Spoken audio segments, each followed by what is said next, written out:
right, as promised from long, long ago, we have some Rivers of London play ahead of us today.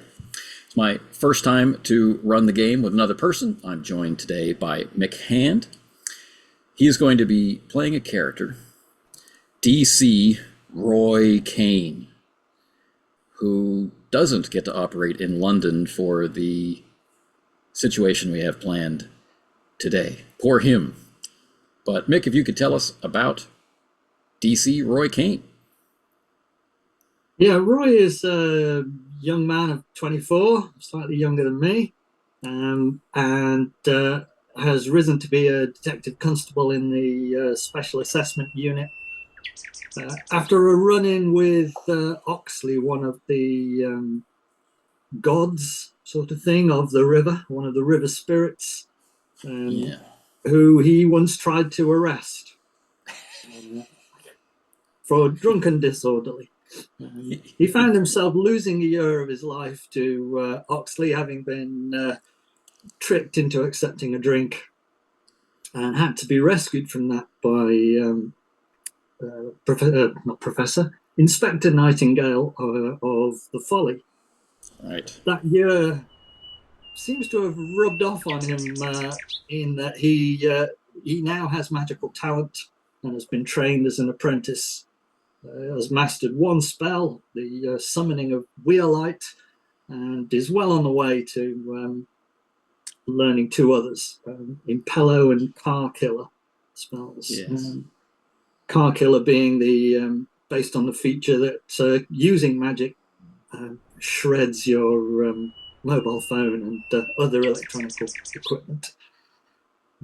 He's from a fairly wealthy background, although has only an average income, the same income as other police constables. And in order to try and earn enough money or save enough money to buy a house in London, or a flat in London, or possibly even an allotment or a window box in London, he's moved in with his fiancée into his parental home while his parents are away at a villa in Spain. That has only just happened, and she was a little bit reluctant to move in. And then Constable Cain got the secondment to Korea. Suddenly. Somewhat of a shock. All his training has been in metropolitan police procedures, and he's been on the beat in London. So he's going to be a fish out of water, going to a place he'd barely heard of until the call came through. Right on. And that is an excellent place to start. So, place he'd barely heard of, doesn't speak the language, certainly doesn't know anybody there. But the assignment is also maybe typically or atypically hush-hush. But there's that sense in the background that the departmental wheels are turning, and someone who knows someone called someone else who knows someone who owes someone a favor, and suddenly you're on a plane. Yes. A military transport being flown with only one brief layover for refueling and a change of personnel midway through the flight before arrival in Korea at a military Air Force base. Traveling with you has been a very sleepy and shocked medical examiner, although former military, referred to as Captain Lowell.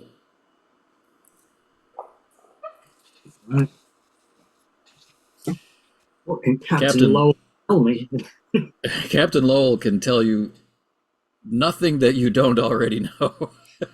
That they were awakened from a sound sleep and advised that they would be reactivated and sent to Korea to assist with an investigation where the local forensic investigators and the available British expats in the medical community have been unable to identify a cause of death.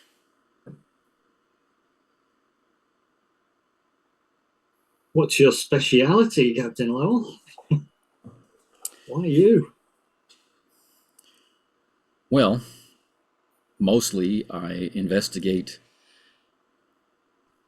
the traumas of combat on the brain. I study stress and ongoing conditions of what is popularly called post-traumatic stress disorder, what I grew up calling battle fatigue. Right. Have you heard of hypothaumaturgical degradation?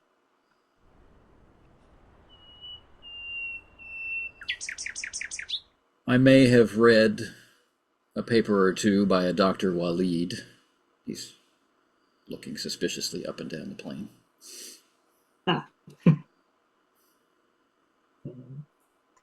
Just trying to ascertain what your level of knowledge is about Falcon-related incidents. Is that what they're calling it these days? That's much easier. Oh, that's excellent. Falcon. So, you may know a friend of mine. A chief inspector? I'm not sure if he's a chief inspector yet, but anyway, Thomas Nightingale. Yes, I do indeed. He's my governor. Very good. Very good. Oh, well, this investigation's in good hands. I don't have the files yet. I have nothing to inform you of yet, but as soon as I can, I will. Yes, well, get some sleep. I suspect we'll have a little chance for it when we arrive. And there's no point in staying awake for the meal. All the rumors about Air Force meals are just that, rumors. You know, when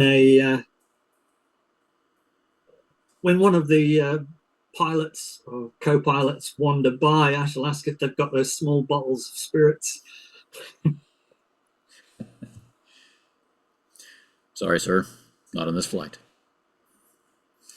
Yeah. So the flight is uneventful and without aid of artificial cheer, and puts down. Your body is telling you middle of the night and expecting much cooler temperatures. When the door of the plane opens, the heat and the humidity are like a pile of wet blankets being dumped upon you. You almost feel the weight of another body laying across your back. Captain Lowell is whisked away, almost frog-marched off for some appointment, and he's waving back over his shoulder saying, "I'll ask them to contact you." Good luck. A small man in a three-piece suit with a hand fan, dark sunglasses, very short hair, is waiting for you. He has a small sign, although the officers are pointing you to him as the only civilian in the area, but he has a small sign with carefully hand-printed DC Roy Cain fanning himself. I'll be regretting my choice of a three-piece tweed suit with a three-quarter length trench coat and a tie, sweating heavily, carrying the bag that I managed to have time to pack and bring with me, which presumably has not been searched as a customs thing, or would I have known in advance it was going to be a private military flight? Could I have brought my baton and stun gun and stab vest? And, Only as a matter of purest luck. all right, let's see if I was lucky. 12. 12. I was fairly lucky. All right. You have your normal So, kit. yeah, I have my And go bag, which contains all that stuff for when I'm not wearing uniform. I'm normally immaculately groomed, and I'm probably feeling as if I'm not at my best, and would hopefully be taken to a hotel and given a chance to spruce myself up. one would I'll hope. head over there to see the guy. I'm I'm Cain. This is after a 20-hour flight. He says, he extends a hand. He's started to bow and then extends a hand, kind of combining the gesture. And his fan has disappeared, right? The name card that he's been holding for, he's been placed on a pile of suitcases next to him. And he's extending his hand, he's bowing, and he's going to cover your hand with his hand. This is what his intention is as he reaches forward. Okay, I'll go for a two-handed. When in doubt, use both hands as awkwardly as possible. So there's much Shake. sharing of awkwardness. Yeah, I have probably had time on the plane to use my phone while we were still within Wi-Fi range of London to look up a few social customs, and shaking with two hands and passing things with two hands is something I'd read about, and I'm fairly socially switched on, so I'll be paying attention to that sort of thing. All right. So he doesn't really smile. He doesn't look stern. He's not frowning. Doesn't seem to have any particular haste to him. And he greets you by saying, I'm an attaché to the British Embassy. My name is Kwan Odok. You can call me Mr. Kwan. And then after we get to know each other, maybe Oda. My car is this way. We need to go through security. He puts a diplomatic sticker on your bag. No one will check this. Here are credentials for you.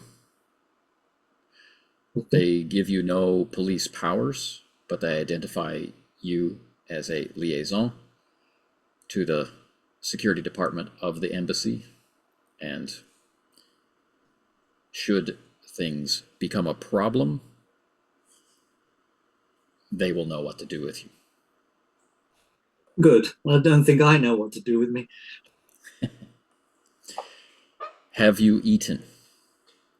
No, not recently. You have a lovely suite of rooms booked at the JW Marriott, Dongdaemun Square branch in Seoul. It's lovely. We won't be going there. Right. While you were, he pauses, while you were in the air,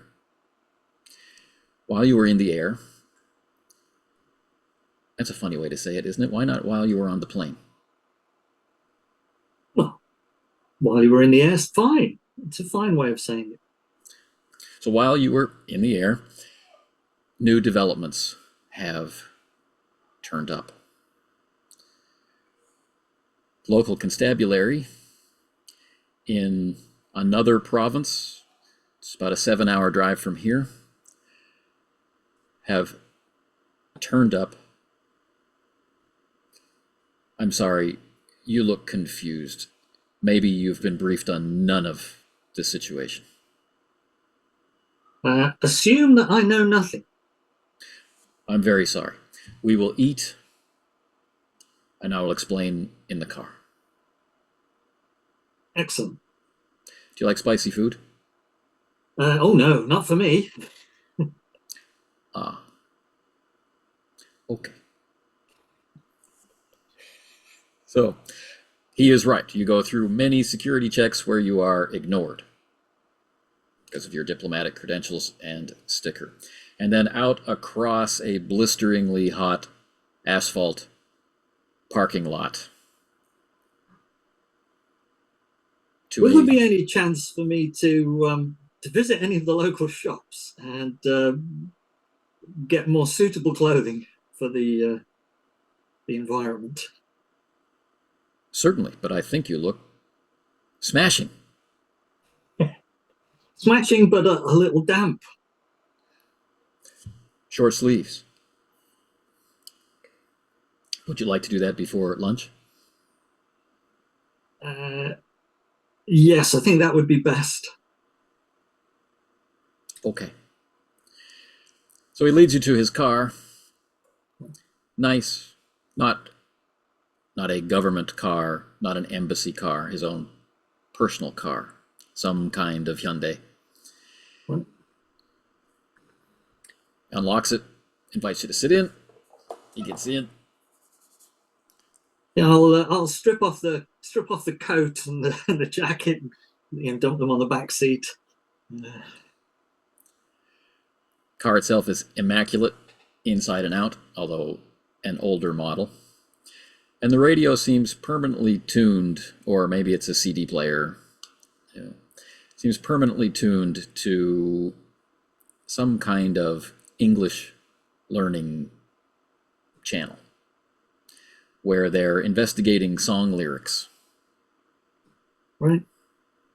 So the song that is being played in snippets and then repeated and then explained and then discussed endlessly is Don't Stop Believing. Not one that I know particularly well, but I vaguely remember it. Your English is excellent, Mr. Kwan. Thank you very much. You are younger than most of the embassy staff, so I worry that my English is tuned more to an older generation. Nothing wrong with it at all. I'm sure you'd fit in just fine if our situations were reversed. So he heads through many confusing streets involving lots of unexpected U-turns, sudden accelerations through red lights, and inexplicable complete stops at right turns on green while pedestrians cross the street before bringing you to an outdoor market where everything seems to be for sale. Clothes, food, small house items like plates and crockery and the like. On the way, I'll been fiddling with a thing that looks a bit like a bomb. That I was glad I didn't get stopped on the plane. A ruggedized container for a phone that has a kind of emergency shunt to take the battery off, and I'll be putting it back in, worrying about whether I can claim the roaming charges on expenses, and trying to get it hooked up to local systems. That is surprisingly easy. As soon as it's switched on, it's basically asking you to accept or not accept roaming. Well, I'll accept, and if Nightingale doesn't like it, he can lump it.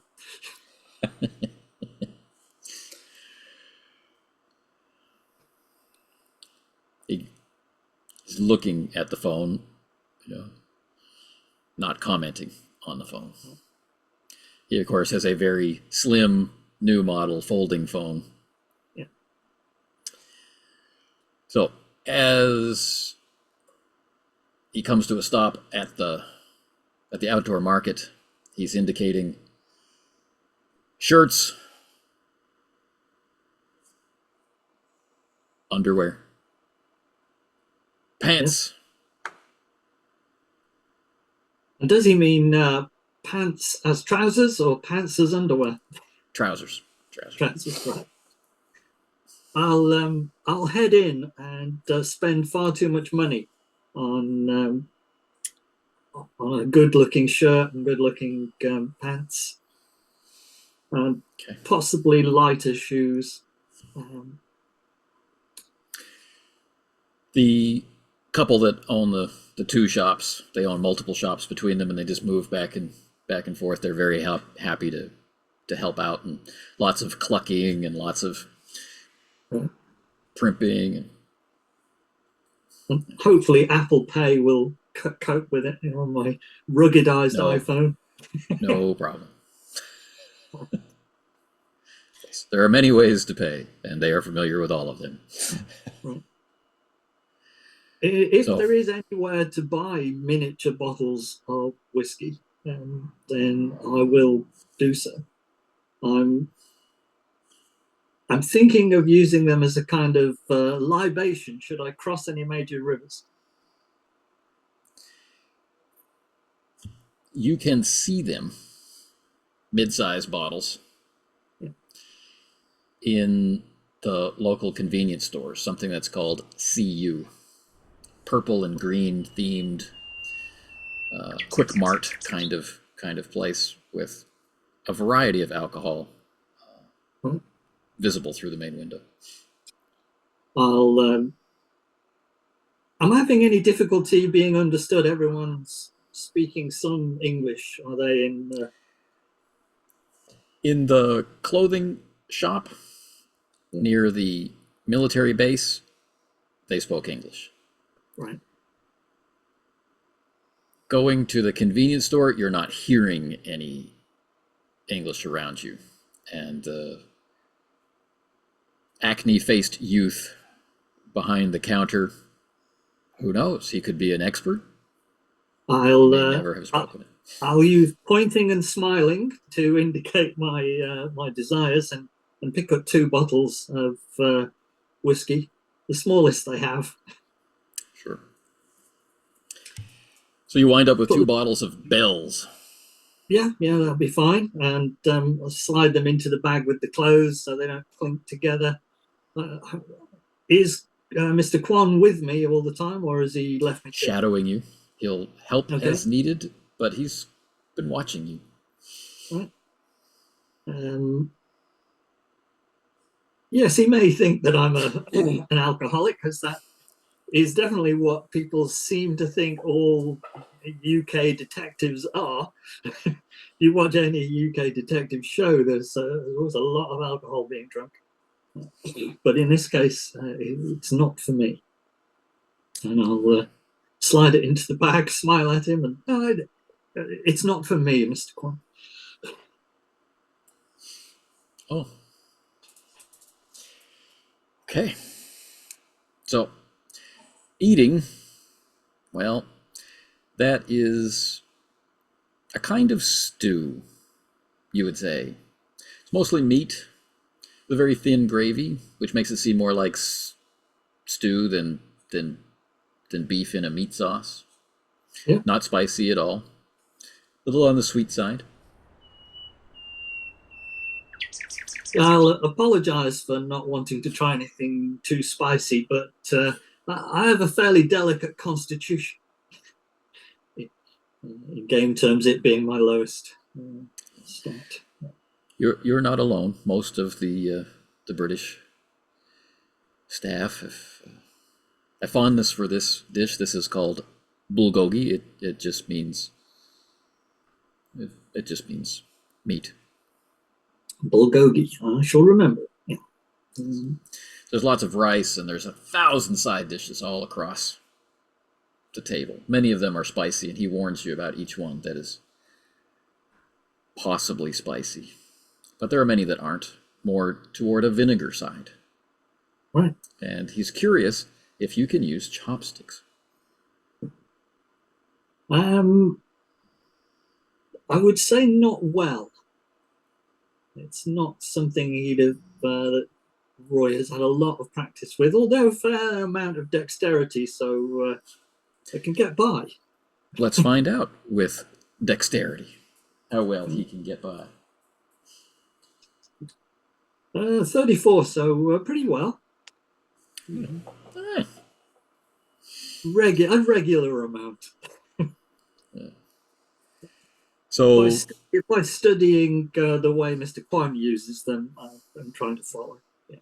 right, and he's obviously very used to this as he's doing everything with studied slowness, right? How he picks up the sticks, and then makes eye contact. He has dark brown eyes. He's finally taken the sunglasses off. He takes a leaf, like the leaf of a houseplant.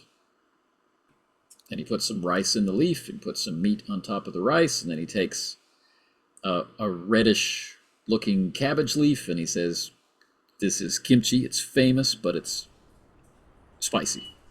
He puts that on top, and then he folds the leaf into a ball and he pops it in his mouth.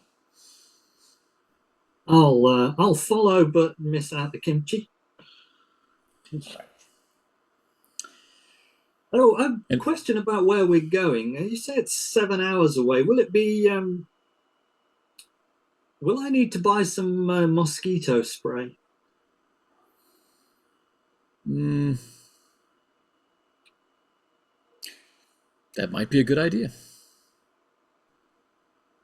Yeah, if we could head by one of the stores that sell that sort of thing, that would be great.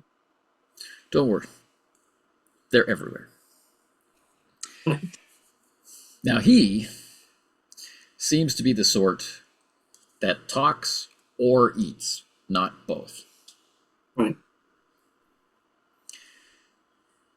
So unless interrupted, he will just eat.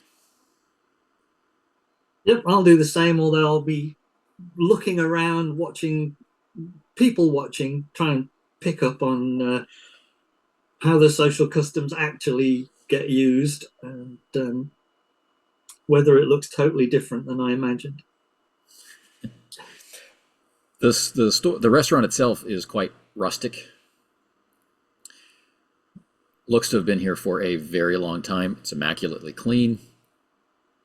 The presence of the modern day and past decades is more reflected by people's clothing. You know, there's obvious members of an older generation sitting, favoring more polyester and like fake jewelry, and then the younger folk looking in a very American style, lots of denim and brightly colored T-shirts with some kind of, you know, pop culture reference on it, and that sort of stuff. But almost everybody is glued to their phones, so it's quite quiet. I'll be looking at my phone occasionally as well to see if I've had any communications from Maureen, and I'll send a message. I don't know if WhatsApp is available there, but I'll WhatsApp a message back about the Sparrow has landed. The reply is, "That's nice." Oh dear. So when the meal comes to a close, he says, "We really need to get on the road." Yep, sure. Having bought the DEET or something, the mosquito spray and bottled water, I'll hop in the car. And, he has bought some ginseng in a tiny little bottle. Right. He says, "This will help you recover from your trip." Thank you. Try and read the ingredients and be utterly baffled. No English was harmed in the writing of this bottle. I'll slowly go as if to drink it just to check that that's the right way to take it. It's not a lotion. Oh, And, yeah, he mimes popping the top. It has a dark color and kind of an earthy root kind of taste. It's not yeah, bad, not good. I'll sort of drink half of it and see what I feel, and then drink the other half. Thank him. Try to remember to accept it with both hands when it came over. In the car, he fires up the navigation system, and that is the beginning of his introduction to you. He says, we're in the south part of the province that contains Seoul, the capital city of Korea. We're going to be going all the way around that province and then start heading north up the east coast of the peninsula toward a province that's called Gangwon province, Gangwon-do. Because the ambassador is missing. Right. He was on holiday. He starts up the car and begins to work his way through traffic toward the highway. He was on vacation. No communication from him was expected. And the deputy head of mission here in Seoul, Geraint Win, wasn't expecting to hear from him until a day or two before the end of his vacation. When the end of vacation came and no one had heard anything, people began to be alarmed quite late, I feel. The reason for this delay is that the chief of our security, a local man, was found dead. Right. The circumstances of the death suggest natural causes, but further investigation suggested murder.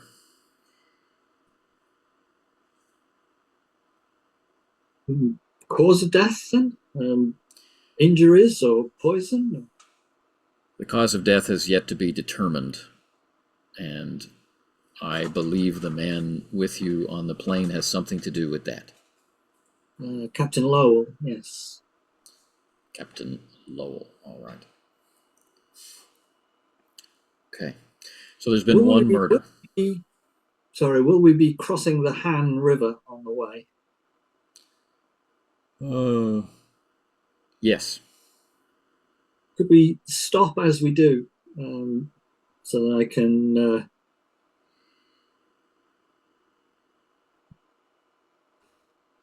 can make an offering? Stop before we cross it, or stop while we cross it? At the edge, if possible.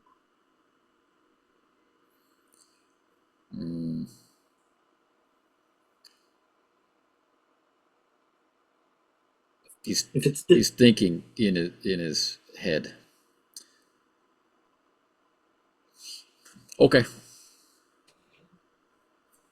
Thanks. I hope it isn't difficult for traffic if we do that.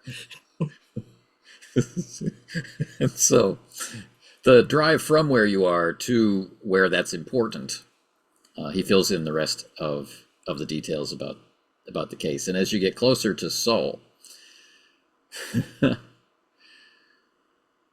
the traffic, the roads widen, the traffic approaches a walking speed. It's very familiar to anyone who spent any time in London. Yeah. but suddenly being randomly illiterate makes this situation a little strange. The signs, most of them have the local script in a normal size, and then an English script, ostensibly for U.S. forces, right? Yeah. Also on them, but not all the signs, and none of the traffic signs. And so, of course, there's arrows and lanes and things, but there's moments of these really long words with very peculiar English spellings, almost like, traveling in Wales. And are we driving on the left, or do they do it wrong too? they have been inspired by their North American allies. Right. So it's an added complication for me should I need to drive. That's right. You're in the passenger seat. You're where the driver should be. Yeah. Yeah. On the wrong side of the road, going the wrong way, with all these strange signs. Yeah. And along the sides of the highway are these huge metal fences. So sometimes you can see the topography, sometimes you can see the sights, but most of the time you can just see these long metal walls. Right.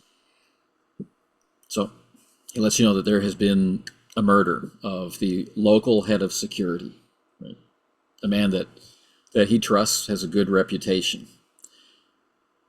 He had gotten, according to his files, right, he had marked the date.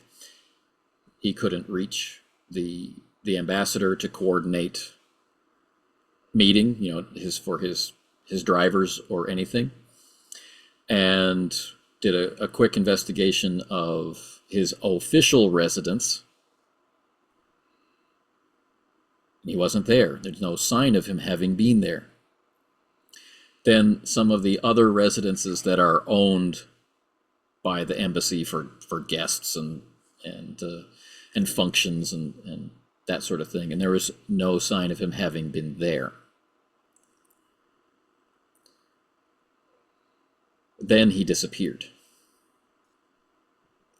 where he was found by local police officers in the province where you are heading. And that investigation led to the actual location where you are going, where they as yet don't have evidence, but they suspect the murder took place,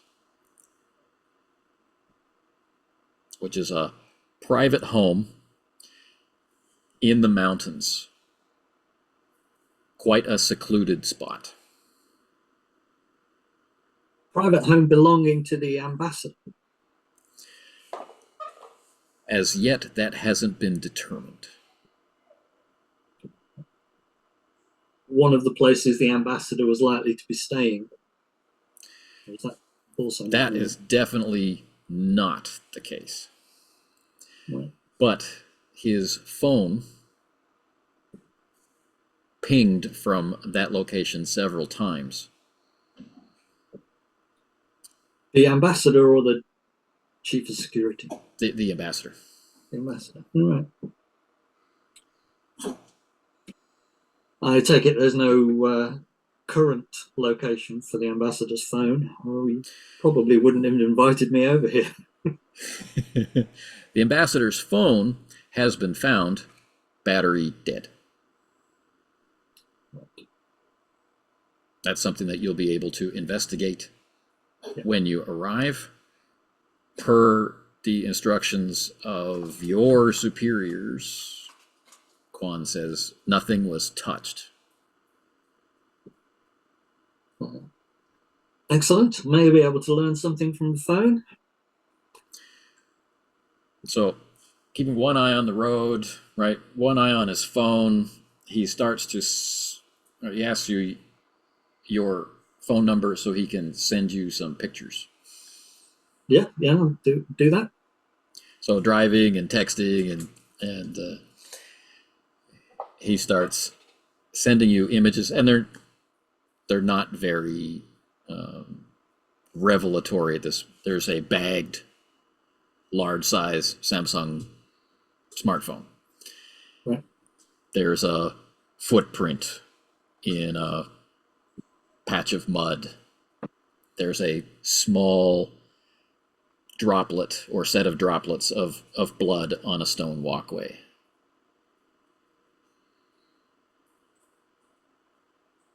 And there's a picture of a parked car.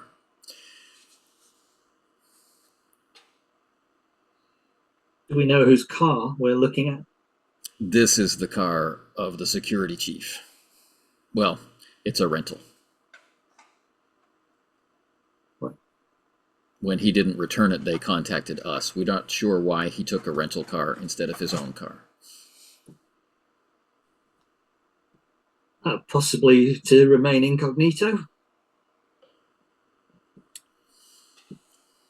Right. So now he's starting to get distracted. He's looking at the road signs. He was just driving like unconsciously before, but now he's looking at the road signs. And he's in the wrong lane. You can tell, body language. He's in the wrong lane. He's in the right lane for where he would normally go. Right. But he now has to cross 3 lanes of traffic. Me asking for the river has caused him some confusion. Right. So he's looking over his shoulder and he's driving with his horn and he's forcing his way through multiple lanes of traffic. And after some hair-raising U-turns and some authentically athletic moments of driving, he gets you down on a fairly well-maintained road next to a riverside park, which is a whole embankment down from what looks to be a highway or expressway that runs down the length of the river. You can see a similar one on the other side of the river, a very wide river. And you are under a bridge. Like many huge cities, the Han River has many bridges. So these riverside parks are fitted out for football and archery and basketball and badminton and that sort of stuff. Okay, I'll head across to the river's edge and open my senses to the vestigia that may be near there. All right. And I plan to make an offering of the whiskey. I'll pour it into the water unless there's anyone hanging around who seems like a worthy recipient of it. All right, so there is concrete leading down into the water's edge, and it's all artistic shapes for some reason, perhaps flow rates. And there are people you can see sitting down on folding chairs or fishing in the sluggishly moving brownish water. There are tour boats, traveling up the middle. There's not much in the way of private transportation like speedboats or jet skis or anything like that. Right. And nothing in the way of industrial shipping, nothing like that, but just tour boats and water taxis and that kind of thing. The air is very hazy. It's even more humid down here. Not a welcome breeze. Mm-hmm. Yeah. So head to the river's edge and bow deeply. Ignore any strange looks I might be getting from park residents. Spirit of the great Han River, I offer my respects as a newcomer to your country. I feel that a practitioner should announce themselves before crossing, and I assure you I am not here to disrespect you in any way. I hope you'll accept this gift in the spirit that it was given and pour it two-handedly into the water. All right. So the closest old fisherman,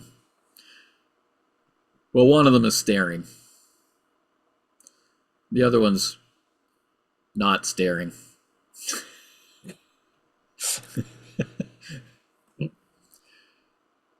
But a young lady, late 20s, you saw her from far off. She's just walking like all the other young people walking this way or that way. She stops and says, "Did you just pour a bottle of Bell's in the river?" In flawless English. I did, yes. A libation for the god or goddess of the River Ham. You're from England.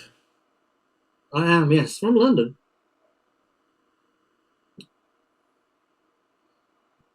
And yourself?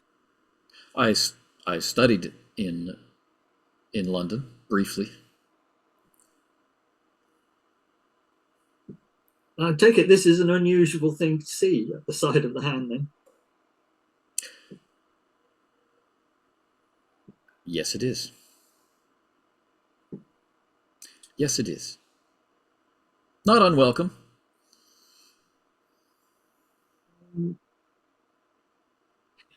Can I sense vestigia from her? Give it a try. With the sense vestigia type skill? 05. 05. Yeah. Now, it takes time to clear your mind. It's unfamiliar. You're exhausted. Yeah. Kind of an embarrassing situation, you know. From the river itself, nothing like the Thames.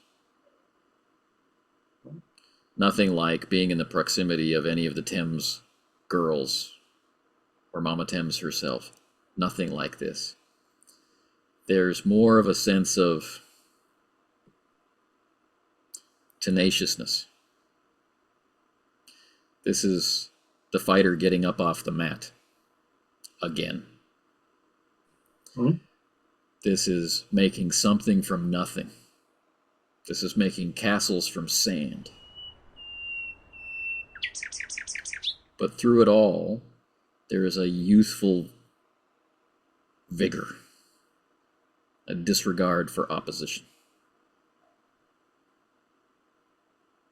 Right. And is there anything coming from her? Just perfume. But she leans in and says, "The glass bottle can go in the recycling bin over there. Thank you. And I hope your stay in the country will be blessed." Very kind. And you. And bow and leave. Now, Mr. Guan Odok is standing next to the front wheel of his car with his arms crossed. He's got his dark glasses on. He's just been watching the whole thing. But he stops watching you and watches her go her way. I'll put the bottle in the recycling as requested, and feeling quite pleased with myself, I'll head back to the car. A beautiful young woman. Yes. Let's go. Educated in London, you know. Oh. He gets in the car. You have received a luck reward of 5 points. Marvelous. I'm sure I shall be spending that.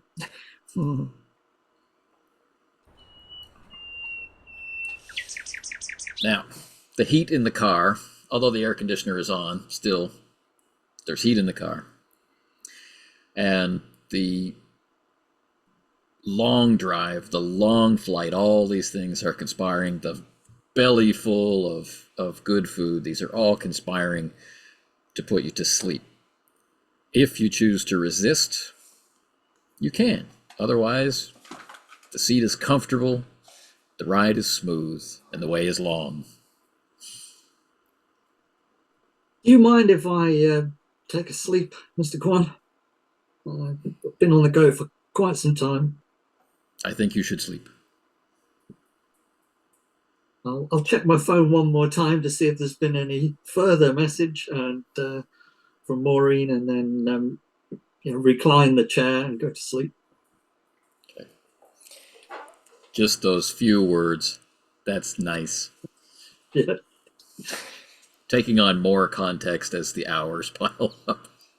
Yeah. And as you drift off to sleep, the endlessly chopped up, repeated and dissected and discussed refrain of "Don't stop believing" carries you through the afternoon and on into the evening. Right. The change in driving from straight on high-speed highway to narrow, twisting roads is what rouses you. Wake and admire the scenery. And you are on a coastal highway, mostly surrounded by rough-edged peaks, almost seeming like scales in the back of some prehistoric creature, right? Or like teeth in the maw of some giant dragon, sometimes wreathed in clouds. Sometimes there's a break showing the ocean spreading away from the east coast of Korea, ostensibly on toward Japan. What maps would call the Sea of Japan, but Koreans would not. Do you need me to take a turn driving so that you can get some rest yourself? I'm okay. I'm not going to push it, because that's what I was hoping you'd say. He appreciates the offer, I'm sure. He's probably read my character sheet as well. Your CV. Yeah. We will be approaching this community soon. It's for the very wealthy. The houses are quite modern, although in the old style.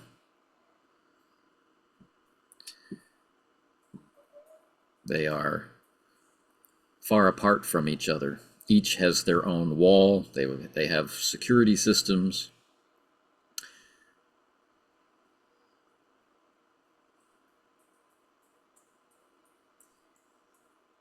But at the house where we're going, the security system suddenly, and for no reason the security company can find, stopped working.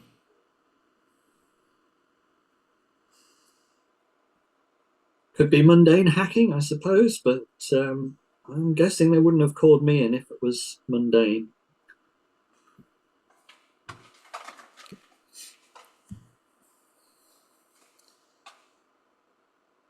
Okay. He's looking for a place to park.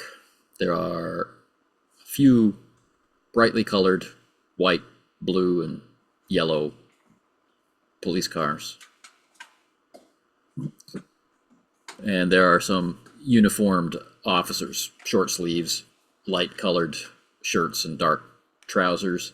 No sign of body vests. They have high visibility vests on and tool belts, but they don't seem to be like on the hunt for a fugitive or anything. They seem more like they are in the darkness looking for physical evidence along the side of the road.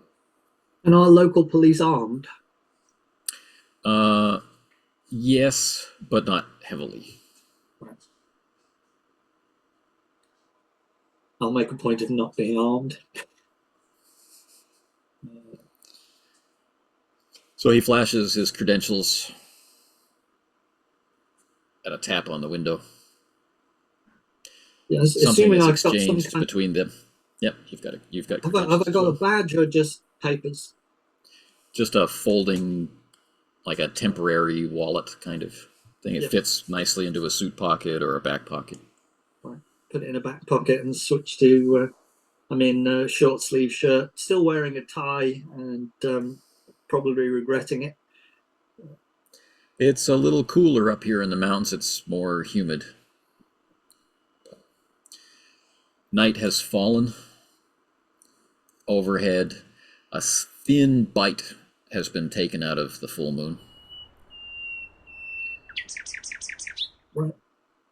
So would it have been a full moon on the night of, well, on the recent night of the disappearance then? Is it like a couple of nights beyond? Depending on when he disappeared. He had a 2-week vacation and was expected to report in 2 days before the end of that vacation. And the end of the vacation, local time, is now 2 days ago, but the time when you were summoned was just yesterday. And is the thin bite that has been taken out, is it on its way to a full moon or on its way past a full moon? Past. Right.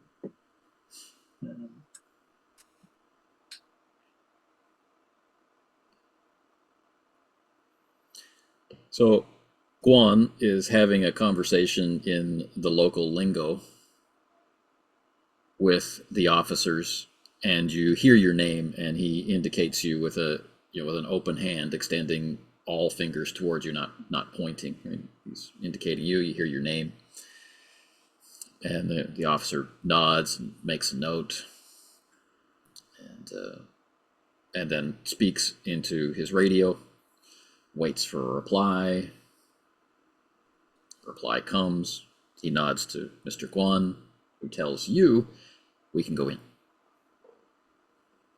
Right. Do you know where the mobile phone is? He asks the officer a question, who then points in the same way that Guan did with his open hand, right. Up the hill. Yep, I'll head on up there. I guess using my phone as a light if it's really dark. There I had my go lights. bag, so I will definitely have a flashlight in there as well. And there are lights set up by the police to illuminate the grounds, and the electricity at the home itself is working, and there are floodlights illuminating the wall. Right. So the road itself is rising up into the mountains. Lower down the hill, there are other houses like it. So this house has a view overlooking other houses. But behind this house is just the mountain. So for now, at least, the person who owns this place has a pristine view of the mountain. Yeah. Where the owners lower down the slope have a pristine view of this house. Yeah. All the houses are surrounded by a wall, roughly head height. Partly decorative and partly in that good fences make good neighbors kind of way. Yep. And the houses are all basically L shapes, taking up 2 of those 4 walls, leaving a kind of inner courtyard. That's the average house design. Some of them only 1 story and quite expansive. Some of them opting to have multiple stories and a smaller footprint. But the basic design is the same, of an exterior wall and an inner courtyard. Well, not overlooked. So a possible place where the ambassador could meet someone undetected. Was the ambassador married? I shall ask Mr. Kwan. Yes, but his wife and children are in the UK now. Right. I'm not going to make any suggestions of impropriety at the moment, What? but obviously that's my go-to. Right. Head on in, and my plan is to inspect the security box and see if there's any telltale dust at the bottom of it. The microprocessor may have sanded. So, leaving the street, there is an access door and a garage door. Both are closed. The garage door is police taped. The access door is not, but there is a uniformed officer just inside it, whose job is to stand there and be just inside it. Yeah. That leads to a flight of stairs going up to what must be the inner courtyard of this place. And to your left immediately is the garage. There's no barrier between the garage and this door. Right. There's no car in the garage. And there are shelves and shelving units and the fuse box and other, like the internet connection is there and the television connection is there. And so perhaps the security system is over there as well, at the back of the garage. Okay. Is there are there sort of stickers with flags on to indicate particular items? Like I don't know if the phone or something is left on the floor with a sticker on it. Down here in the entrance and stairwell, there's no sign of any of that. Right. I'll slip on plastic overshoes and gloves from my go bag. I'll offer them same to Mr. Kwan if he doesn't have them. He takes them gratefully. Although, should we take our shoes off, I shall ask. Okay. And usually, yes. In this situation, no. Okay, yeah. Head in and start looking around.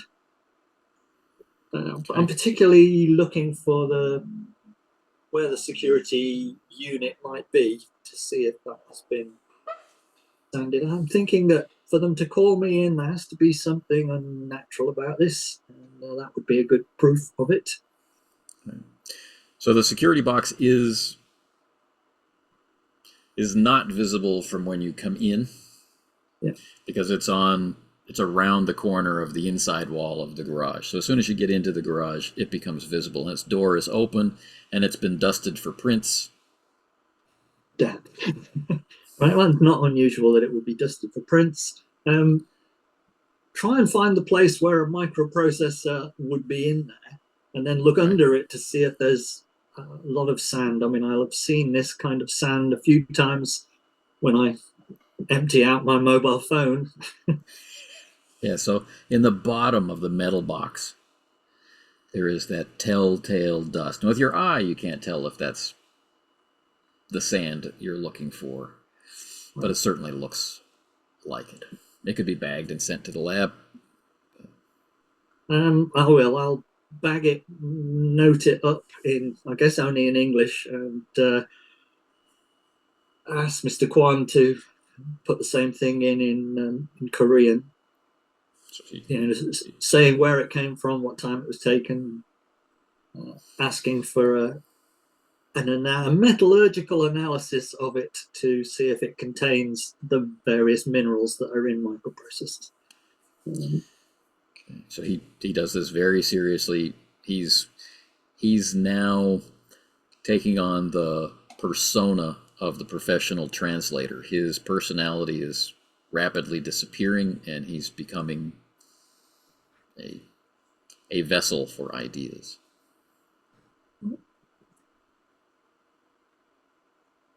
Do you know which unit of the Metropolitan Police I am from, Mr. Kwan? I just have the abbreviation. That's the SAU.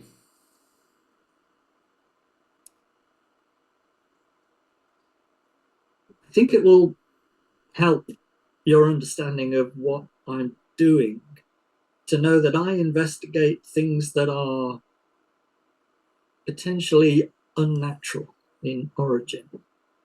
And I believe this unit has been disabled in an unnatural way. Is this use of unnatural meaning supernatural or immoral? Supernatural. That explains why I was chosen. You've had experiences of supernatural events before. My brother is and his wife, they are both what we call mudan,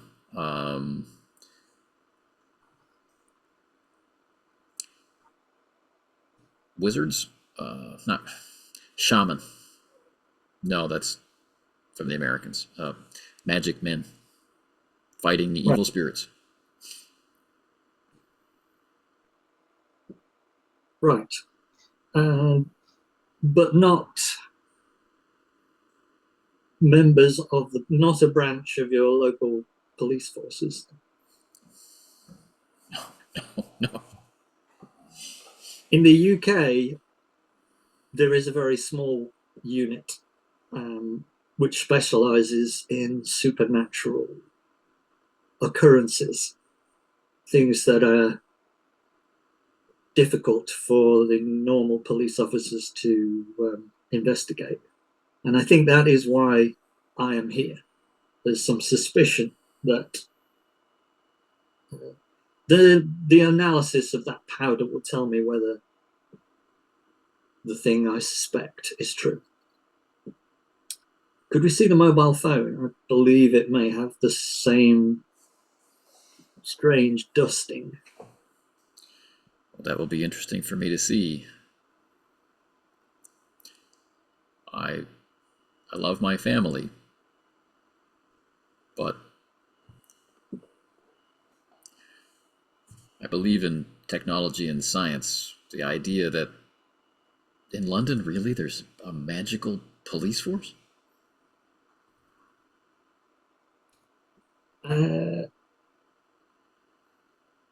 So it would seem. He rubs his tired face and says, oh, come with me.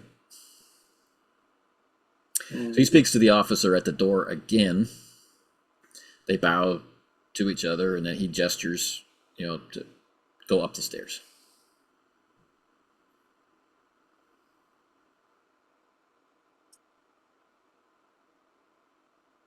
So I'm just scribbling notes. I guess, being a policeman, I'm noting everything down. So. Hope so.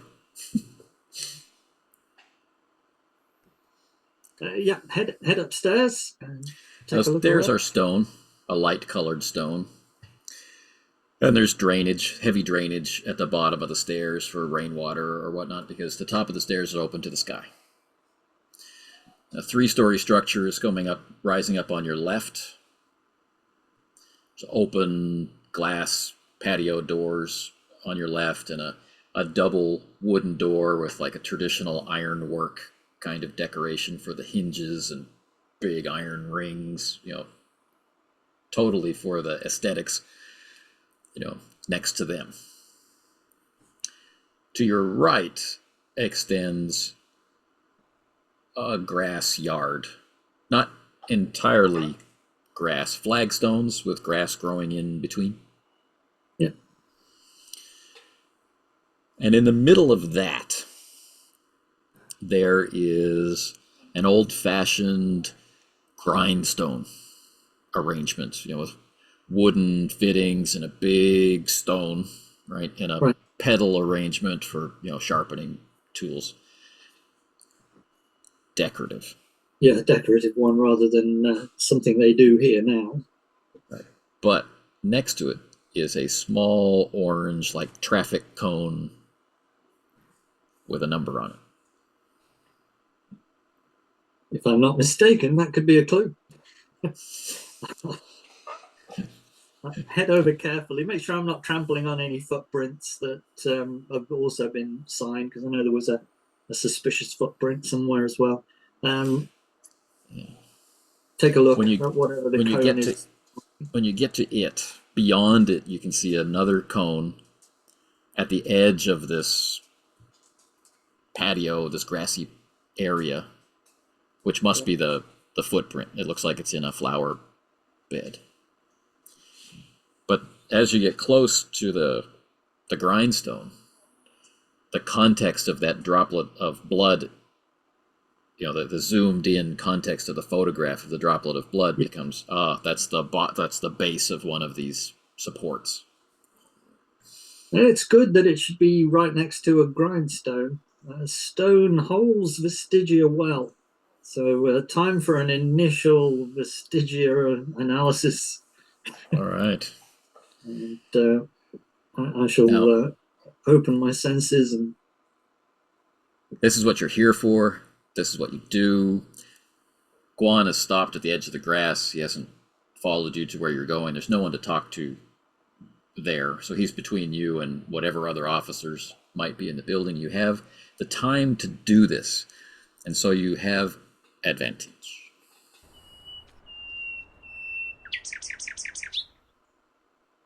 Ooh, well, the advantage hasn't helped, as I got 2 6s on the tens dice. 62. I think I might spend luck on that. I'll spend the 2 points of luck to make that a regular success. All right. So as your senses open,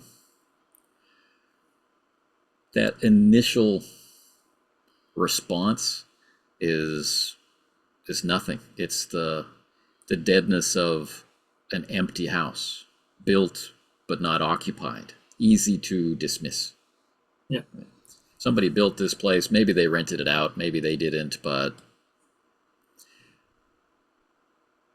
under that, faded away, or perhaps buried away or hidden away, is something else. Swishing, languorous movement of a tail, the glitter of bright eyes, the licking of sharp teeth, and the grinding, not of an iron blade, but of bone on the grindstone.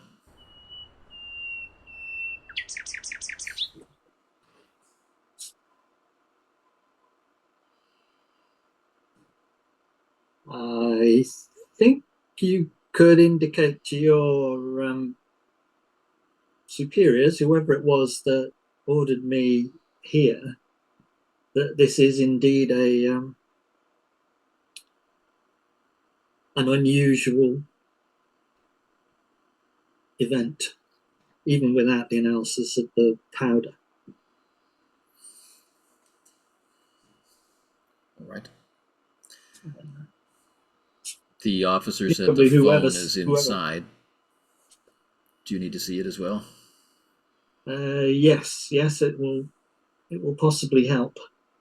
Are there any decorative statues that look similar, that have swishy, languorous tails and bright eyes and sharp teeth? Is there any like decorative statuary around the edges of the building? It's really quite bland, like a modern recreation of the artistry of the past. Yeah. No kind of gargoyles on drain pipes or anything like that. Nothing so dramatic as that. Yes. Sadly. What, Mr. Quan, what's the mountain called? I have no idea. He's, he says, we're near Soraksan, which is one of the largest in Korea. And the mountain chain is, well, it has a long name, but think of it as the dinosaur or dragon chain. But this particular mountain, I could look it up. Yes, if you wouldn't mind, and I'll take a look at this phone. I'll get on with that. Okay. Should I look for some folklore connection to the mountain? Yeah, something dragony, but if it's called the Dragon Chain Mountains, then I guess you're going to find something like that.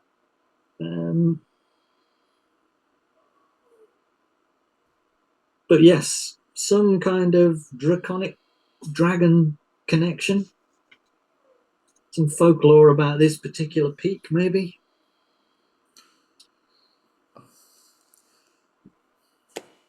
So he buries his head in his phone. Right. And he's guiding you toward those big wooden doors. Yeah, I'll head in through those. Okay.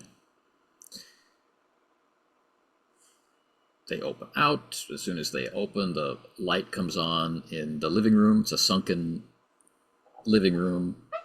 No evidence markers in there, but there are two police officers, sitting drinking tiny little paper cups of coffee, who get to their feet and bow. I'll bow back. I'm probably no higher rank than they are, so I'll bow the similar amount. So Guan stops his searching and performs introductions. Right, the detective assigned to this case, the officer who discovered the car, and then the made the connection between the murder and this location. And so Guan nods and says he's going to take you upstairs. Thank you. To the scene of the... Oh, actually, did the murder occur where the blood was found by the grindstone? Was the body found? The body, the detective is explaining. Yeah. But he keeps looking at Guan to see if he should explain or be translated, right? But he wants to explain. Yeah. The body was found on the beach. But fiber evidence and lack of beach evidence suggested killed in another place. What led you here? This officer found the car, and a search on the car was a rental car to this man. So we... more to go. And he looks at Guan. Guan thinks a bit and says they interviewed people in the area about how long the car was here, hadn't gone to any of their houses, so he must have gone to this house. And there was complaints of loud noises 3 nights ago here. Could I see the transcript of the complaint? Who it was from and what was said? Oh, okay. So the detective goes off to make a call, and the officer is still like this body language saying, "Can I show you where I found some stuff, and then maybe I can go home?" Please do. Although I'll look around to see where coffee might have come from.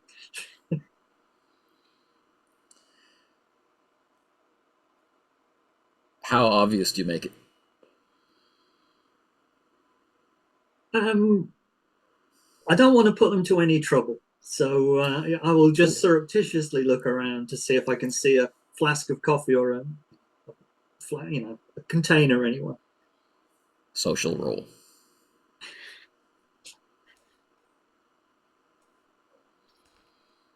Uh, 77. I really don't think I'll be spending luck for For a cup of coffee. for a cup of coffee.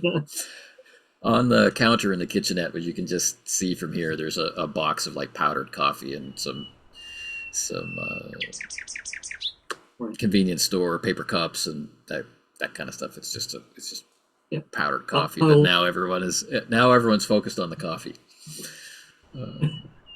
Okay. Oh, we'll get to. And so the detective himself is stirring your coffee with using the packet as a spoon, and he hands it over. Accept it with both hands. Bow. Thank you. It's completely disturbed everybody's sense of the urgency of what's going on. And but I've been on the road. The scent of hazelnut is filling your nostrils. I've been on the road for 7 hours since a 22-hour flight, probably. So I think I deserve a coffee. So eventually, when the coffee party's over, the procession makes its way upstairs, where there's really not much to see. There is a nice kind of modern style bed. The bathroom's up there. It looks totally modern. Nothing like the house suggests of traditional, architecture or anything like this. There's no effort whatsoever to recreate traditional washrooms or any of those things. All very modern. There's flat screen TV on the wall. Lots of subdued lighting. The bedroom area next to the end of the bed has sign of fibers being harvested, and the whole place has been dusted for prints, so there's black powder everywhere. There's an evidence marker for where the phone was by the corner of the bed, and there's an evidence marker where apparently 2 sets of clothes were found. One male, one female. Right. The clothes are at the lab, but the detective has photographs, which he proudly shows you on his Samsung folding phone. Right. I'll take pictures of the pictures and make notes about sizes and does it include underwear? Yeah. Was it a full set of clothes taken off? He's taken all these notes about sizes, right? Now they're in the Korean methodology, which is in centimeters. So an average set of clothes might be somewhere from 90 to 100, rated as 90 to 100, like for a shirt. Right. Larger might be 110, right? Really large would be bigger than that kind of thing. So they know men's clothes and women's clothes from the fashion. Small woman, average size man. And yes, it's everything. Outerwear and innerwear and shoes and socks, but not discarded like I've come home from a long day of work and I throw my tie and stuff, and not scattered like a night of passion. Right. Dropped.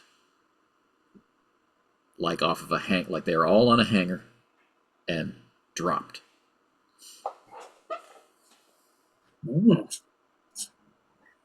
Both sets dropped, as though the people inside them ceased to exist.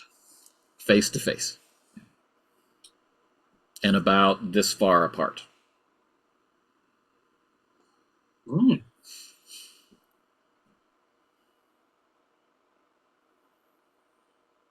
That's got to have left a vestigial residue, sure.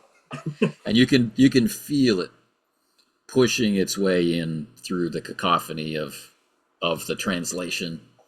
As they got more and more excited about this detail that they've been right, waiting to share with the special investigator from a foreign land, they lost their English, and so Guan has been listening and then like trying to stop them and to be able to give you details, right? Yeah. And so finally, all of these details come out.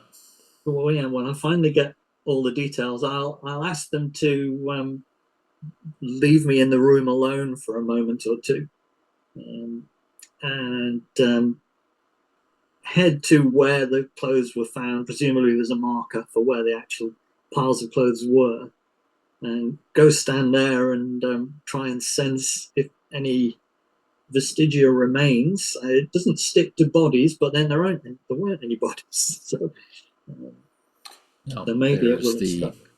There's the metal and acrylic and who knows what else of the bed and the fabric of the bedspread. Not a great. The metal, not bad. Right. The thick carpet on the floor, not ideal. No. I'll see what I can sense, if anything. I'm hopeful. So, from the doorway, what do they see of your assessment technique? Peter likes to get his face up close. Yeah, I was going to say I'll kneel down, open my hands, press them to the floor, maybe put my ear to the ground, as though listening, and I will, freeze there for a good minute. Let them start to get confused about what I might be doing. All right. Vestigia. Sense vestigia. Is it a more difficult than normal thing? Or, it is not. Okay. 54, sorry, just under. All right. So first is just the sense that it's powerful. And again, there's that very quick sense of it's not the idea of a tail, but there's this motion, this tail-like motion, this sense of sharp teeth and clever fingers, smell of bone and blood. The guys at the door will probably see me writhe sensuously for no apparent reason as I mimic the action. And it has an allure to it, right? So it's pulling you in, and the soft pile of the carpet starts to come up against your face, and there's that sense of two becoming one, with a finality like a slam door. And under the bed, way far under the bed, there's a little golden glint.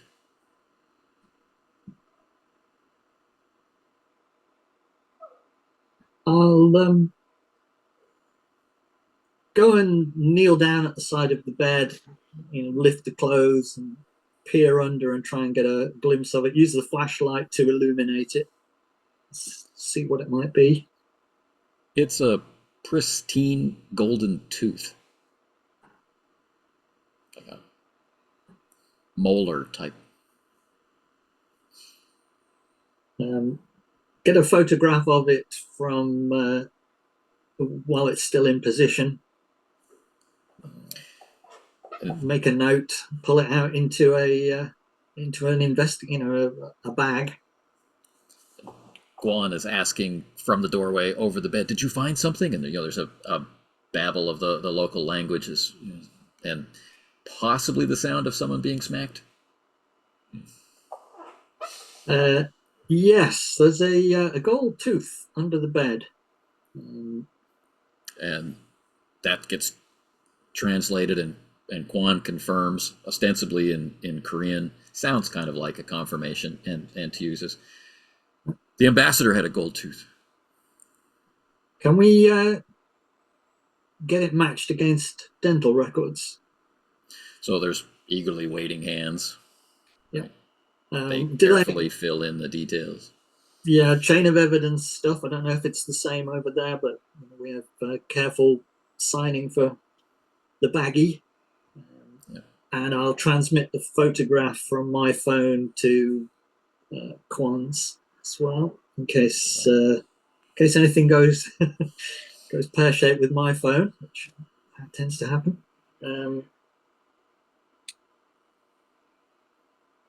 So the detective leaves. The officer who found the scene leaves to deal with this important piece of evidence, leaving you and Guan alone in the house. There are other officers outside. Is there a mechanism for playing music in this place? Would it just be from the TV? Maybe if it's a smart TV that might have. There's a smart TV here. There's a iPhone dock over there. Right. Just wondering what music would have been playing, whether there was sort of a bit of romantic Barry White or something going on. Turn on the TV and see what channel it comes to. It pops up with like a streaming service provider menu page, like you would see in a hotel. Like, right. Will you accept the charges? Like, this isn't somebody's home. Okay. Does it remember who logged in last, so that I can log in and then look at the account details to find out who had it logged in, or did they not have it logged in? That it works at all suggests it was off. Right. But as for menu functions, this is the only menu you have. Do you accept or not accept? So I'll accept the charges and see if it then goes on to auto log in as whoever the last person. Some existing account, right? Yeah. Yeah. There are no suggestions. Right. Any continue watching? No. Options, no. So they didn't come here to watch TV, not surprisingly.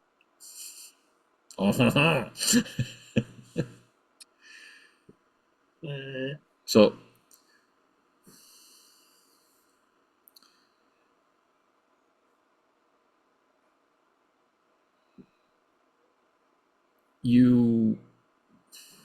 what are you looking for? Says Guan. Proof of who rented it, in the hopes that it was the woman who rented it and we can track her.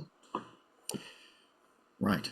Okay. The detective explained.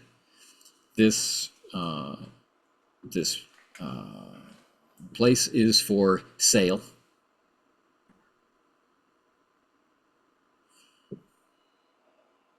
This place is for sale.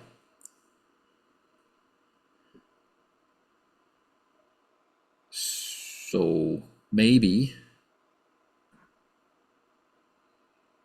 we talked to the real estate agent. Yeah, the real estate agent. It could have been the real estate agent who brought the person here. They'd certainly have had keys. Probably, though, wouldn't have needed to disable the security system.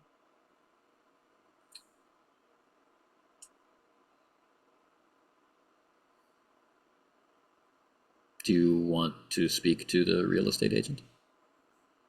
Yeah, I think that would be helpful. Maybe could I'm thinking to myself now. I'll make some notes in my book that maybe the real estate agent, they might have been posing as a real estate agent to bring the ambassador here, but not be the estate agent, or they wouldn't have needed to disable the security system. The distance, what's the distance like between where this magical event happened and the security station? It would have taken out other things, wouldn't it, if it was that big a radius of magical effect? This room on the middle floor, Yeah. there's another higher floor that's smaller than this floor. Right. But we're over the garage. So basically, under the bed is where the security box would be in physical space, but 2 floors down. Right. And was there anything left in that box other than the security system that? So it could have conceivably been with a large enough magical effect. It could have taken it out after the event. So the security system might have been switched off because they got in legitimately, but then they blew the security system with the magical event. It is possible. Yeah, so realtor is still a possibility.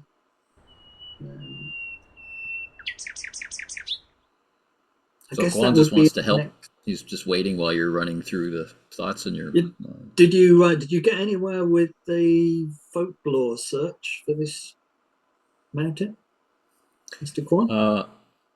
Nothing. I mean, general things about the mountains, but nothing. And I'm not even really sure I got the right name for this. There's a lot of mountains and not very many names. Right. Yeah, I can tell. I can see a lot of mountains. But this area, there are many stories about dokebi, a kind of, like, he's obviously racking his brain, and then he goes, "Oh, there was a TV show, goblin, a kind of goblin that has a magical club, and they teach people life lessons." And there's you keep talking about dragons, but in Korea, the dragon is a guardian spirit of the river, of the air, of the mountains. Is there anything else folklorish that would have a swishing tail? Maybe a fox, 9 tails. A fox spirit, maybe? Yes, a 9-tailed fox. Yes, not very kind. And are they linked to a specific place normally, or do they move around?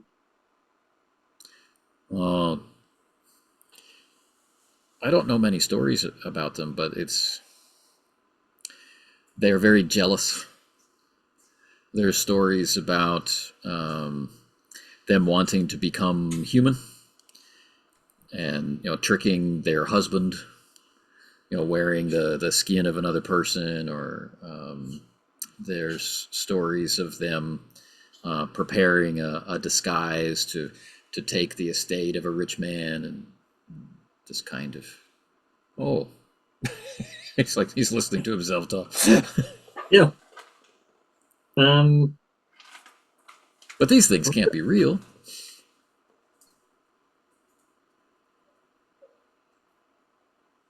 I wouldn't say can't be. And things like that are never exactly as we imagine them to be. But I suppose it's possible the ambassador might turn up.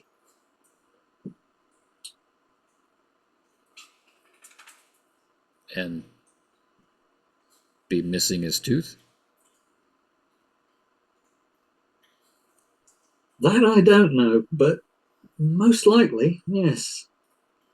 Let's see if we can And get that definitely linked through the dental records to prove that is his tooth. and you I are guess we should. thinking it's not the ambassador? That would seem to fit the evidence. I have He's shocked at unusual. the use of the word evidence. My specialty includes getting impressions of unnatural events, and so it wouldn't count as evidence in a court of law, but that fits with what I could sense from the place the clothes were found. You'd get along well with my brother then. I'd love to meet your brother and his wife, I think you said. Maybe The they detective. would have more information about folklores and nine-tailed Yeah. foxes in particular. I should call him. The detective is coming up the stairs, and he bows to you, but he speaks to Quan, Okay. and he's asking for something. And Quan says, "Oh, the other bag of evidence, the dust, the powder." Yep. He wants to send them together. Oh right, yeah, I'll sign that over as well. There's still another floor, and there's also a footprint that was mentioned. But I'm gonna, even though nothing was apparently found on that other floor, I'd like to go up there and have a look. Okay. Just 1 minute, and he speaks with the detective, and then he turns to you, and Quan says, "The detective understands this is from the security system. He wants you to know that the security system was dead, and that the fuses were overloaded, blown, Right. and they had an electrician come in to restore the power." Yeah. And the TV on the main floor is not connected to the streaming service. It's an advertisement for the real estate agent, and it doesn't work anymore either. He wondered why you wanted to know.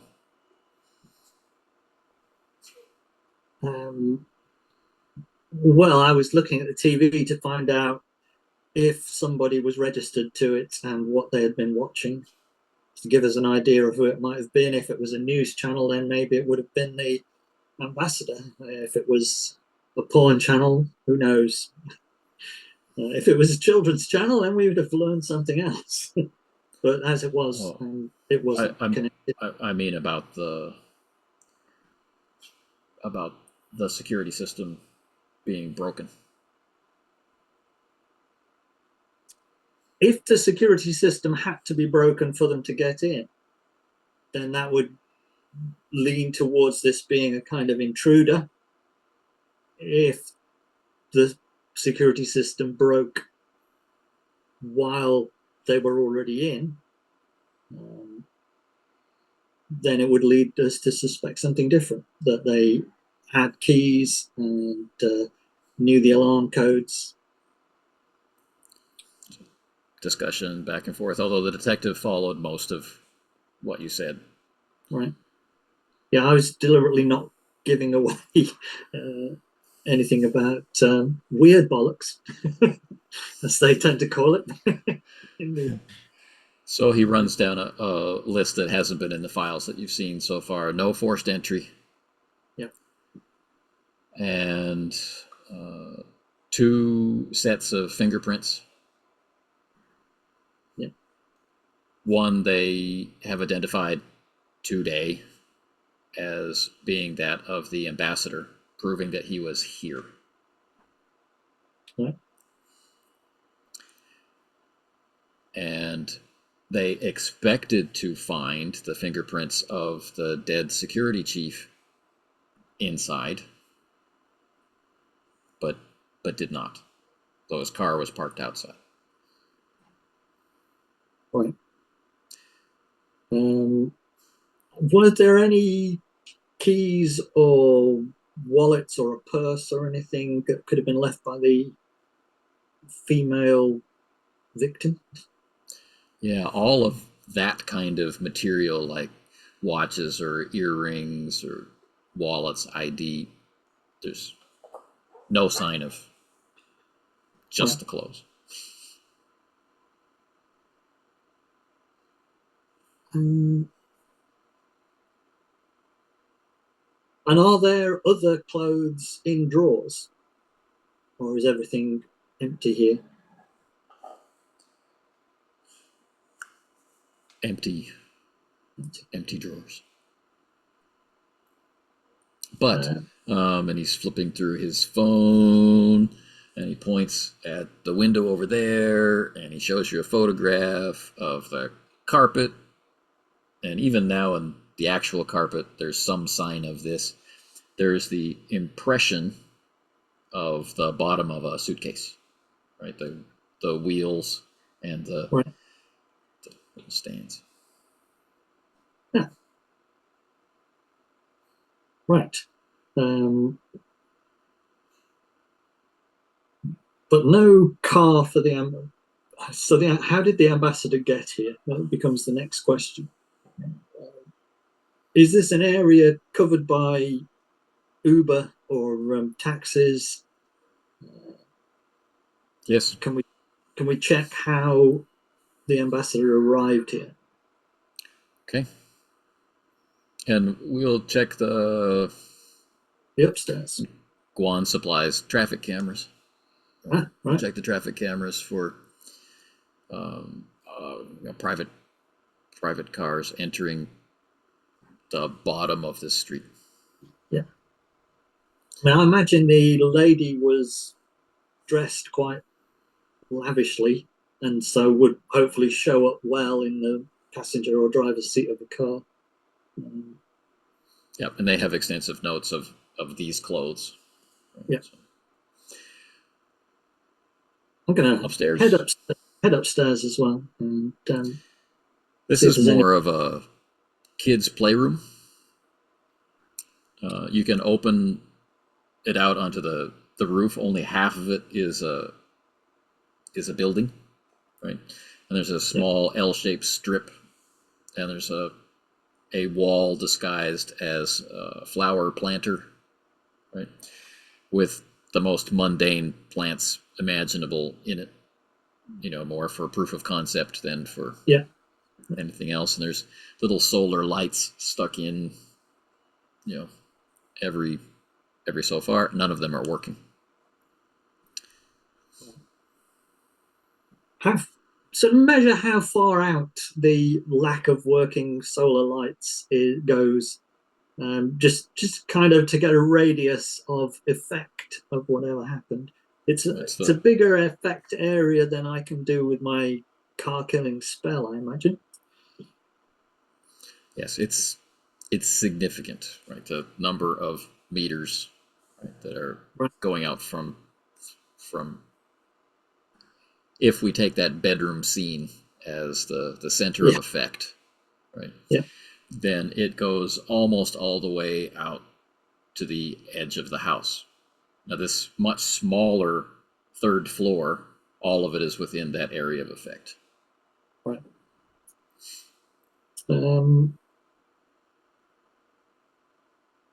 Are there any stopped clocks? So I guess they'd have to be analog looking, but with microprocessors in, to have stopped at the time of the effect. So that doesn't seem a likely thing to have in a rental apartment like this. Probably not. Maybe somewhere downstairs. Yeah. But yeah, not even like set-top boxes anymore have clocks No, in them. not that would survive the sanding of their microprocessors. No, it'd have to be like an analog, physical hands moving around alarm clock that had some sort of microprocessor in it as well. So pretty unusual. Up here,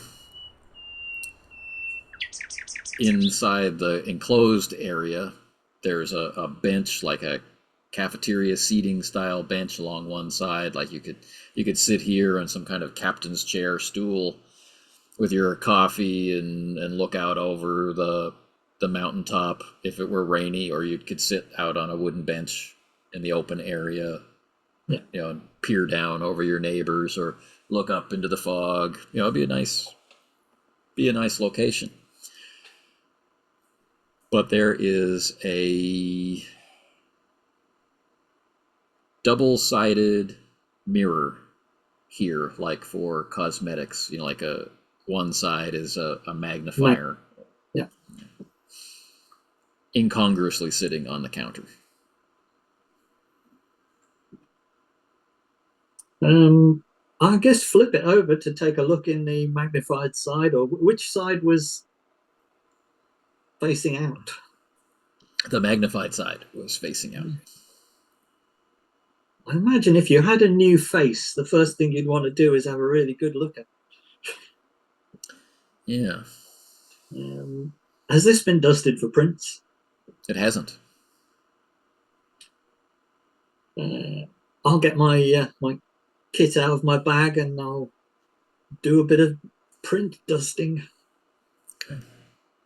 Is that an observation type thing, maybe? But I'll go for that. See if I can imagine where I'd touch it if I was flipping it, sort of thing, and check particularly there. Yeah. Go for it. Oh, well, my observation's not that good. But probably the first thing I did when I saw it was flip it. And then realize. And then realize I should have checked there. Yeah. So dusting for prints, you get a beautiful print of your own thumb. Yeah. Wait a minute, I recognize that. Okay. But there's the stirring of vestigia. I shall attempt very badly. Not quite a fumble. 95. But riding the wave of embarrassment, it slips away. Yeah.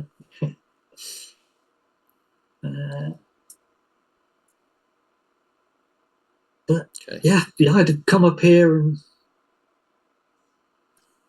why wouldn't I have gone into the bathroom? Who knows? There's still a footprint we haven't investigated, and then we've got the traffic cams and possible taxis or Ubers in the area. Right. Oh, and talking to people who I was after the report of the noises that were heard a few nights ago to see if that was the night in question. So this is a very modern and efficient police force. It's a national police force with regional offices. Yep. So interdepartmental communication is generally pretty quick and easy. So it doesn't take long before someone is checking traffic cameras. No idea of how long that will take, but they're looking in a specific place, so they can do this at high speed with a license plate reader that just flags every car that comes through. So they ask your indulgence on that. Yep. As for the noise complaint, the neighbors directly below the house,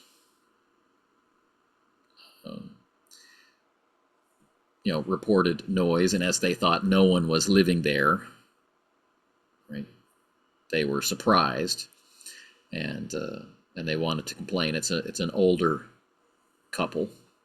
They wanted to complain about the carousing. Like, it wasn't loud music or anything. It was people yelling, and Right. the officer in question had asked if they were fighting, and were told no, they're just yelling too loud. It's been going on for a long time. And check exactly what night that was. And I'm still slightly suspicious of the moon, so I'll check whether that was the full moon night. Right. So correlating those two details, that would have been the third night of the full moon, and that would have been the night. Right. Question.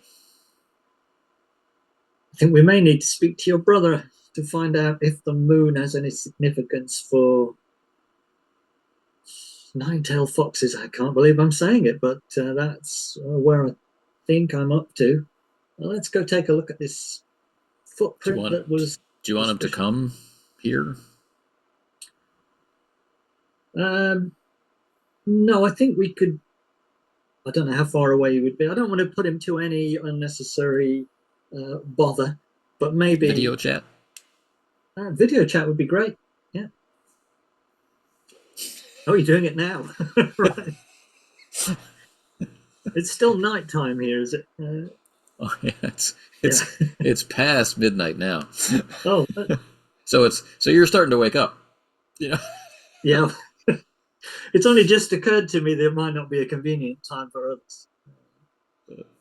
So, answers, and there's discourse, and he tells you, he says, speak slowly. And then a similar face, older, heavier, but the family resemblance is pretty obvious, right? And he's wearing a short sleeve shirt, very much like your own, but not wearing a tie. He's wearing a very colorful kind of, it's not a cape, but something over his shoulders. And behind him on the wall in the video are a variety of musical and cutting implements like scissors and shears and that sort of thing. Thank you for taking my call at what must be a bad time for you. Late where you are. Your brother mentioned that you were an expert on Korean mythology and folklore. Yes. A mudan? Is that the right word? Yes, mudan. My wife and I. Our current investigation suggests that knowing more about nine-tailed foxes would be useful. And particularly if there is any full moon related mythology linked to nine-tailed foxes.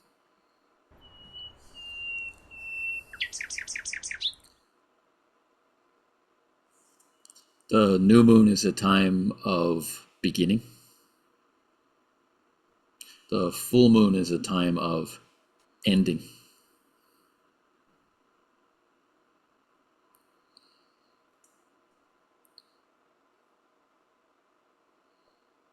The completion of plans, the ending of the year.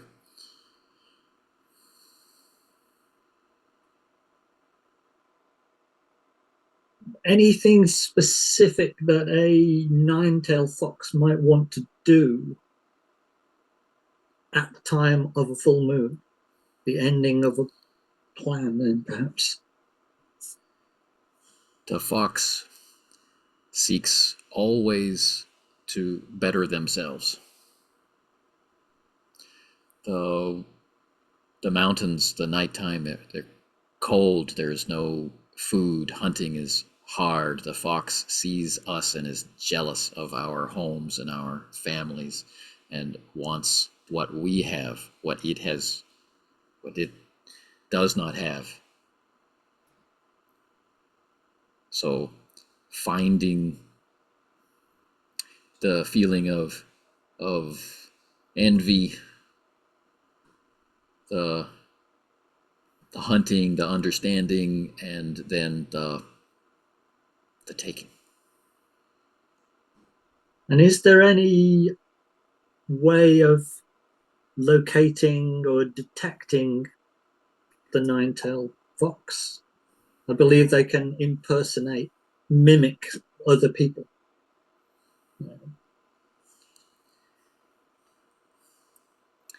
On the outside, it's perfect. On the inside, they are still the fox. They look like you, but they are not you. You can trick them, and their passion is a strong, fiery passion, and to have their cleverness exposed makes them angry. Thank you very much. That's been very useful. Oh, you're welcome. Bow to the phone and hand it back. Right, and then the two brothers speak to each other rapidly, and then mid-sentence, Right. Guan hangs up. Thank you, Mr. Kwan. Thank you. That was very useful. I now want to find the ambassador. I'm pretty sure the ambassador is going to show up. And I would thought he would show up at home with his family, from what your brother has told us. Right.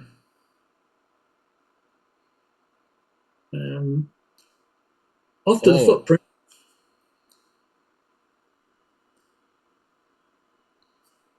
But there is a big event, a speech. The ambassador must give a speech tomorrow.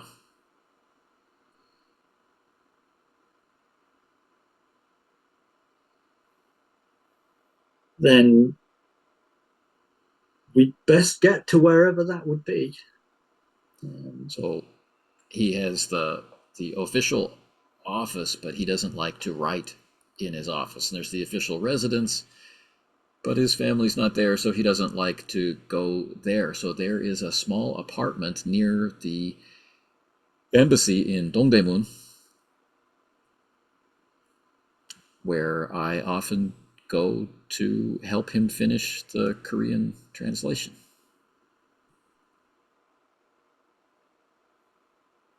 Excellent. We could try there. Let's take a look at the footprint to see if it leads anywhere, and maybe look at the sat nav in the car that was left here to see where it had been.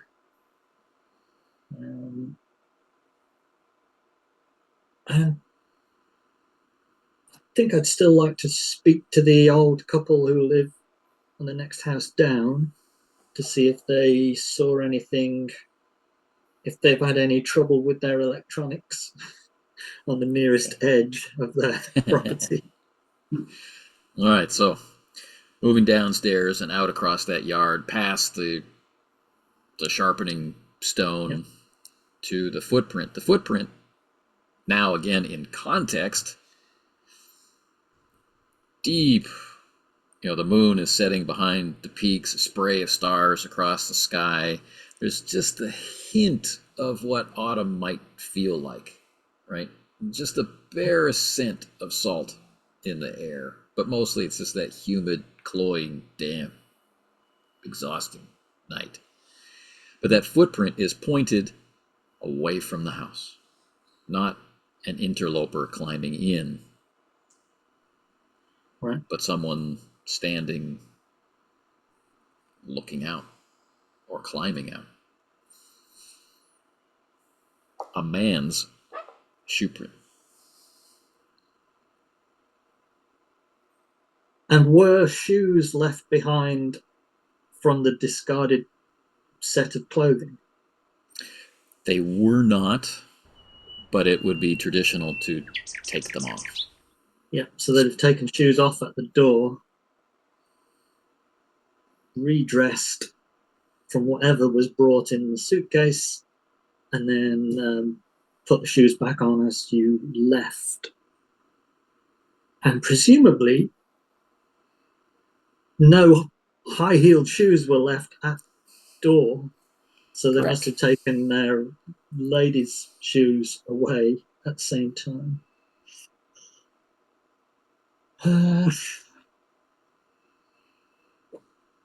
Right. So presumably the house that you're looking at now, standing here next to the footprint, is the house of the people who complained. Yep.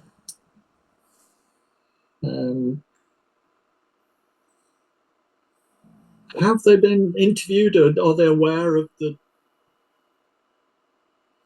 Are they aware of the events of the dead body on the beach? The detective does a warding off gesture to Quan, saying he understands the question. Steps in and says, "We spoke to them today.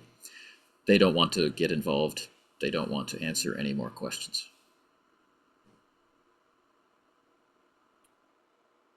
Right. Do they have anything in their garden that looks like it would have a microprocessor in it and that is near the edge of? I'm just trying to get a better feel for the radius of effect.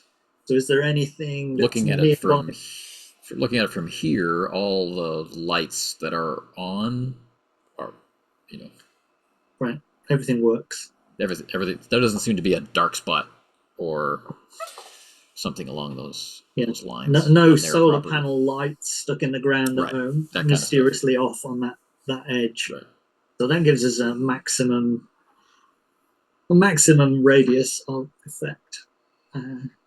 That's a lot of yaps in in the terms that Peter Grant would have explained to me. Still a lot of yaps. It's more yaps than I can generate with my second order spell. Okay, I don't think we need to disturb them. We've got a transcript of what they said, and we know the time they said there was this argument or carousing noise. They might have been too polite to, when they say carousing noise, they may have been too polite to describe it in any more detail.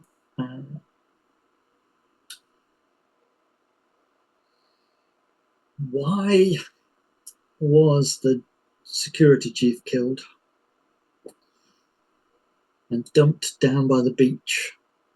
How far down is it to where the beach is? Is it definitely a drive rather than a walk? Definitely a drive, partly because of the terrain, partly because of the distance. Right. Under an hour to the beach from here. And again, that's because of switchbacks and the way the road has to go in this kind of terrain, rather than where we might want it to go. How about the wheelie suitcase? Would presumably have left some tracks. So have a good search around for the tracks of a wheeled suitcase. See if we can find anywhere that a car could have been parked and where you'd have to go with a wheeled suitcase to get it into a car. Okay. So this is communicated to the detective who misses some aspect of that request. Okay. And then, yes, this is what we've been looking for tonight. And not had any luck yet. So calls in the officers, and there's evidence of a parked car further up the road where there are no more houses, right? There's just a turnaround, right? There's evidence of a parked car there because of an oil stain, which is fresh enough to be within the time window. Right. But that's what they've turned up.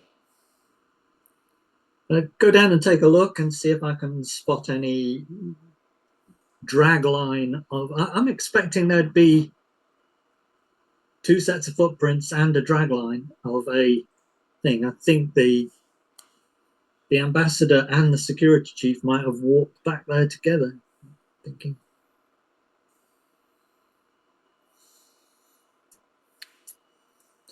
So the detective is thinking, and he's looking at the houses, and he doesn't follow you. Yeah.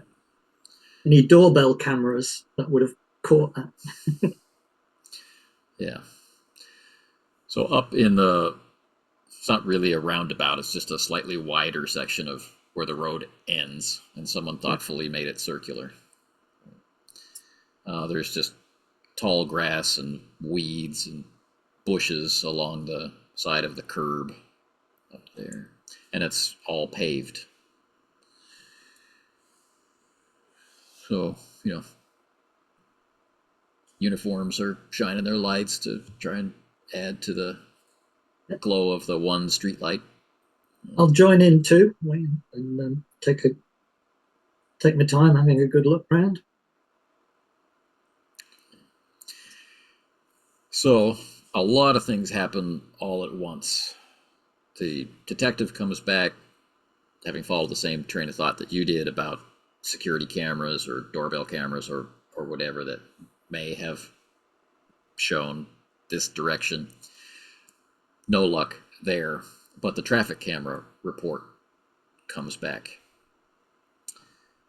And the ambassador's car did spend maybe 30 minutes here. Drove in and drove back out.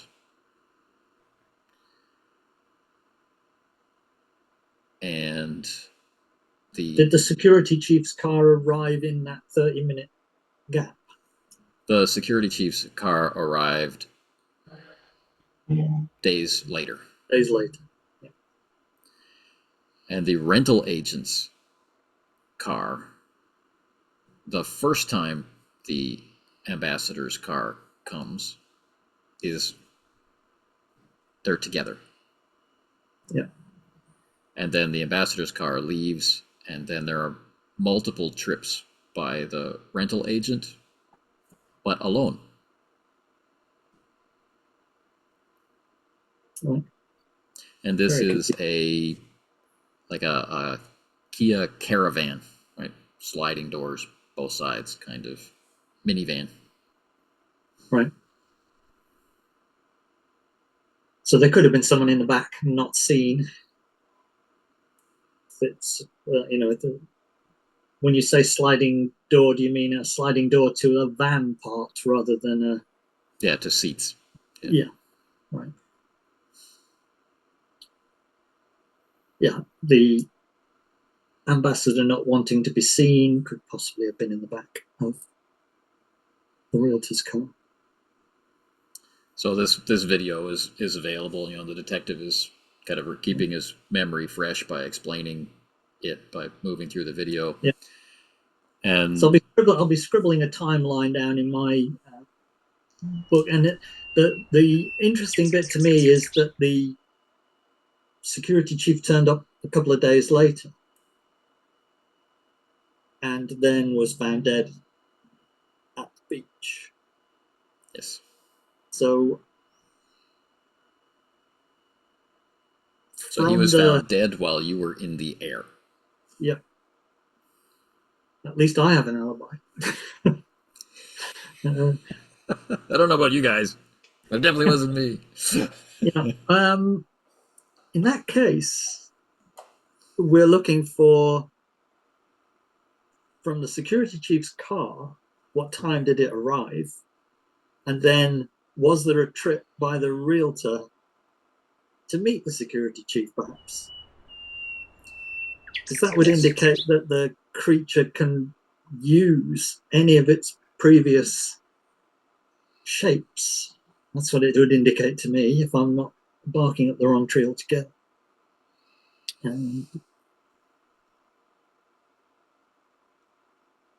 So can we look in the car and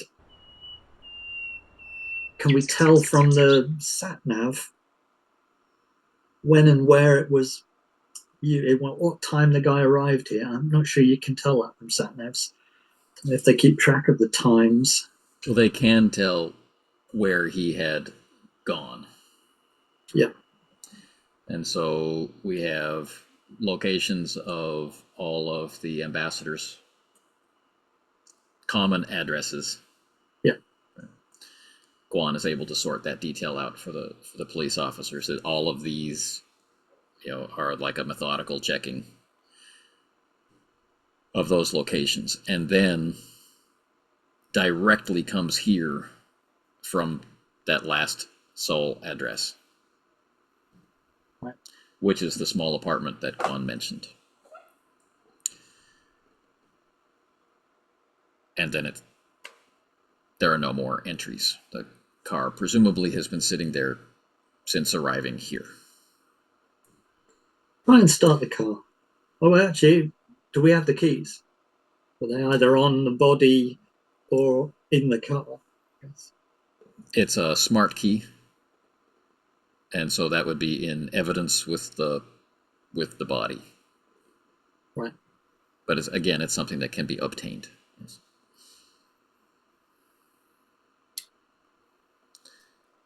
Yeah. But the electronic system of the car works. You can just hit the button without the smart key and bring up things like the navigation, the radio, and right, whatnot. So. Okay, so he probably wasn't hit by a spell at this point. Can we find out from the traffic cams what time he arrived, and then whether the realtor arrived quickly after or immediately before? According to the detective, just speculating, this car arrives, and then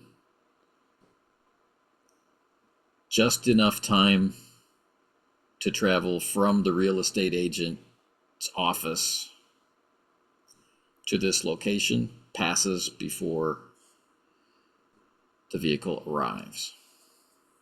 And so he zooms in on that moment, yeah. Right?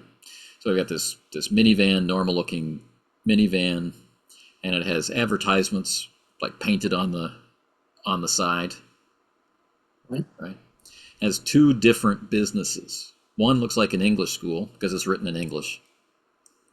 With a cartoon character with a little sign, right, saying "Let's speak." Mm-hmm. And the name of this business is Little Fox. And then the other is all in Korean and just phone numbers and monetary amounts. So who knows what that's all about. So I think we'll find that the security chief's last call was to the realtor to get her to come and open up the house. That definitely indicates to me that the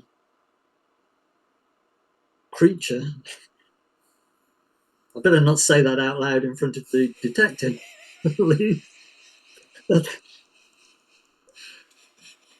The monster. We should try and take the realtor into custody if she hasn't disappeared. And if she has disappeared, then I feel that the ambassador will turn up for his speech tomorrow.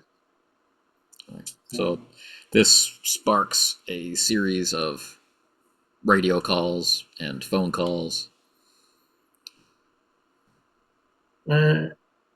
Perhaps I should be present before anyone tackles the realtor. Come on, says the detective. I'll be yawning and on the go a lot. I did get some sleep on the plane, but probably quite excited about international travel. Yeah, let's get into the detective, or follow the detective and his guys to wherever the realtor is. So the detective balks at the idea of Guan coming along, not a police officer. He wants you to get in the back of the police car.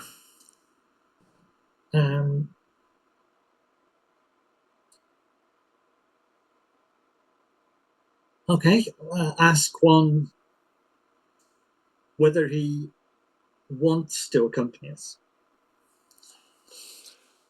I'll follow along. Stay back at least, and then double the amount of distance I think the effect can do. Okay. And perhaps keep an eye out for either the ambassador or this realtor making their own exit. Do not engage. I will call the embassy. Okay. Yeah. So, and I will call you as soon as I'm free. The procession of police vehicles, all driven by junior officers who've been standing around for this purpose, right? The detectives in the back with you. Nice sedans, again, well maintained, scrupulously clean inside. This procession of several cars pulls out of here. The lights are going, but the sirens are not. Yeah. And the officer in the front passenger seat is in constant phone contact with someone about something. And as the procession makes its way down the hill, Guan Odok is standing at the top of the hill next to his car under the streetlight watching you go, stoically talking on his phone to someone somewhere about something.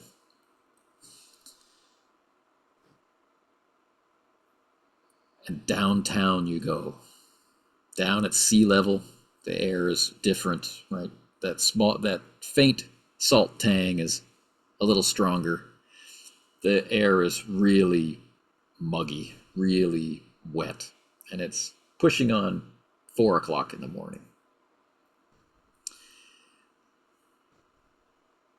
Many streets stretching away from the boulevard that you're on are mostly dark. Trash crews are picking up garbage from the nights before, and people are going to work. There's not much traffic, Right. And not very many party goers or people who are continuing to drink or anything like that. Although there are some clusters of people in front of convenience stores with a veritable forest of empty beer cans or the local alcohol soju bottles, around them in a glittering glass forest of and there are plastic chairs on plastic tables. Do we have an address for a home address for the realtor, or do we believe the realtor's office is also the house? It's a work from home thing. Their driver's license address, the real estate office, the English Academy are all the same building. So this is where they're headed.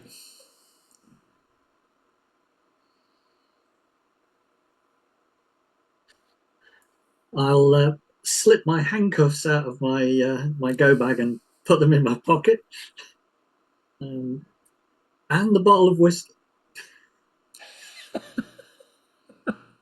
try and do it surreptitiously so that it's not immediately obvious. Slide Whether it the down. detective notices or not. I'm just living up to a British stereotype.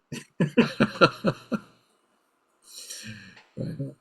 So the drive starts to get confusing, going down these different alleys, some one-way streets, some really narrow streets, not much bigger than the car, some two-lane streets, one lane completely blocked by parked cars, this kind of thing. And the buildings are quite low, maybe 3 or 4 stories high.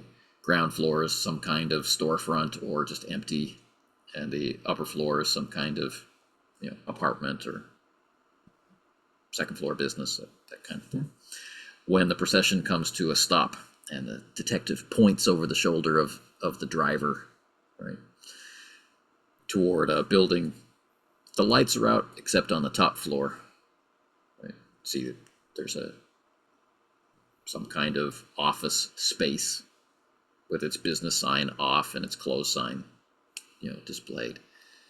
And then that cheerfully colored cartoon fox, on the other side of the building. So two entrances. Is the van evident? The van is parked half up on the sidewalk out in front.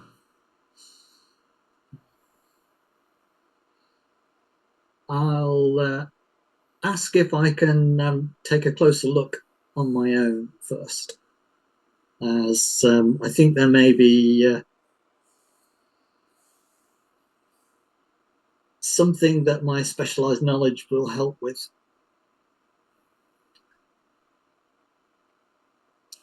You and me. Nope. We go together.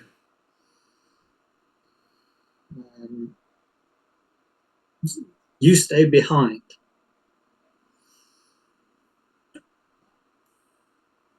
I follow you. Yeah, and I'll disconnect my phone,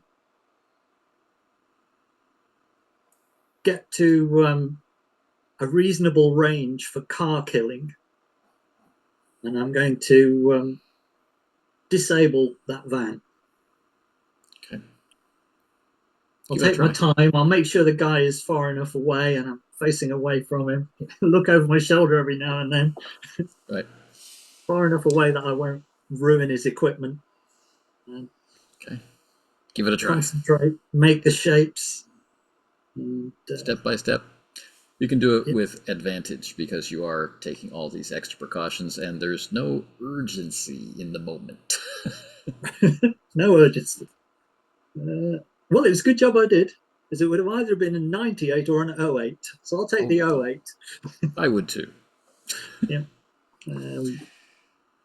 Nothing happens. Yeah, nothing happens.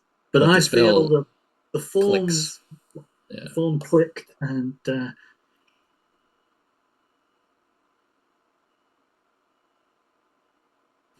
so this could be very dangerous. I have no idea how dangerous such creatures would be, but that magical effect was bigger than any I can make. Hopefully she'll come running out, jump in the van, and be stuck. Curses! That's my plan. I don't know if I can outfox her, but we'll see. I'll indicate that it's safe to proceed now. I'll keep my phone still disconnected. Right. So these 2 main doors on the front of the building, and there's like a narrow alley between, or narrow space gap between the building on either side. Right. But the actual door for what must be the real estate agent doesn't open into the real estate office. It's a door for the whole building. Right. So you would go in a narrow corridor, and then there's a internal door to get into the real estate office, but there's a stairwell and other things there. And there's arrangement of bells, like doorbells. We should ring her and say we have some questions about the property. Apologise that it's so late, but there have been some difficulties with the property. I don't know whether she's already been contacted, but presumably the detective would know. Has she already been spoken to? Oh, yes. We spoke to her husband. Did he speak English? I didn't have reason to ask. Right.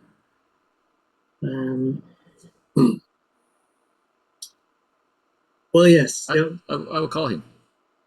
Yeah. And he does. Yeah. And it's a quiet street. And from an upper window, you can hear a phone start to ring. Right. And then an obviously drunken voice answers the phone.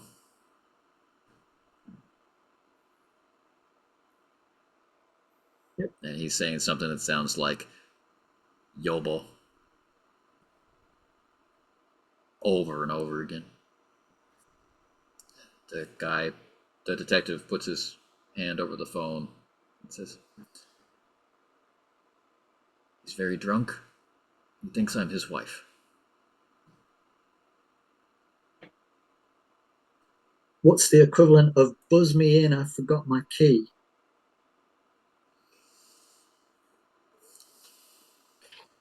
They talk.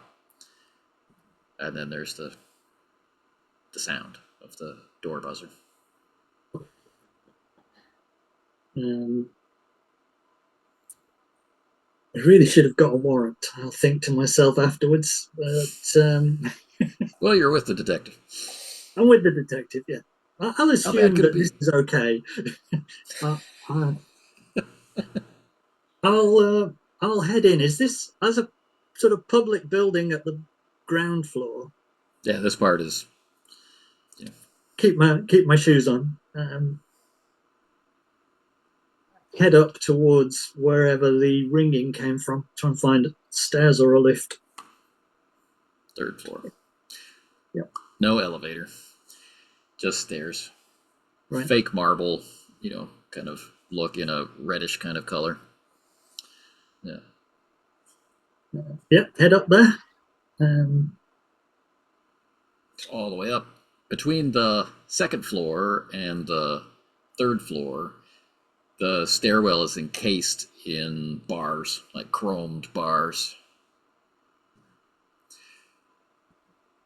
But this door is also open. And heavy-set, overweight, unshaved, wild-haired, wildly drunk local man is hanging on, holding the door, which is moving in and out, and he's holding on to the cage, to have the privacy of the stairwell, and he's holding on to that. That's the only thing that's keeping him up, and he's just like, looking at the police officer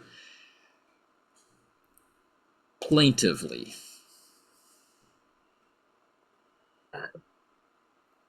We need to find this chap's wife. Perhaps we could ring her from his phone if he has a speed dial 1. Yeah. So all this is communicated, and give me your phone. It's like, oh, and then so then the detective and the husband wind up sitting on the stairs together, leaning against each other, lots of nodding heads and lots of talking, and the clock is ticking, and the night is getting younger, and the sun is threatening to come up. And can I sort of place a hand on the guy's shoulder and see what I can sense from him? Yeah, sense vestigia. Any extra difficulty, or that is too far out for me to want to spend luck on it. An 87. Oh no. Okay, that is pretty far out. Well, they've always said in your lessons that it's almost impossible to get a vestigial assessment from a living being, but there was a reason why you wanted to do that. This guy is obviously he's drunk and obviously he's upset, but the degree of passion to which he's upset suggests something along the lines of the glamour. Does. Let's try this speed dial 1 and listen for the ringing inside the house, because I'm hoping she's in there. Right. No. Too much to hope for.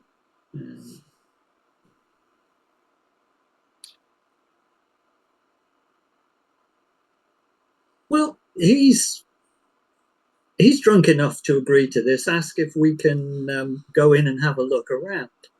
So yeah. The detective's nodding his head and gives you a little smile. And he's patting. Let's go in. He's making a drinking motion, and the guy's okay. Staggers up the stairs and into. It's not lavish, but there's a vision to the decoration, right? All the furniture is of the same type, and all the colors are perfectly matched, and it's obvious that there are no children here, and the only family photographs are of this gorgeous woman. That when you look at this guy, and her, you really have to do the how did they end up. He's probably got a really nice personality. I'll take a photograph of one of the. I have to reconnect my phone and then take a photograph of the photograph. Have a quick look around for a wheelie suitcase or any gentleman's clothes that wouldn't fit him. Sure. The ambassador's clothes. That must be here. There must be some clothes that fit him if he walked away as him. So, the photographs, as you take the picture, well, she's the same in all of them, but he's getting older. Right. There's not a wide span of years, judging by the fashion that they've been together, but he's gained a lot of weight and lost a lot of hair in the time where she has not changed an iota.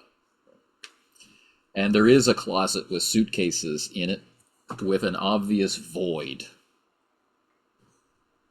where the carry-on bag should be. The two big match set main suitcases still there. Right. Yep.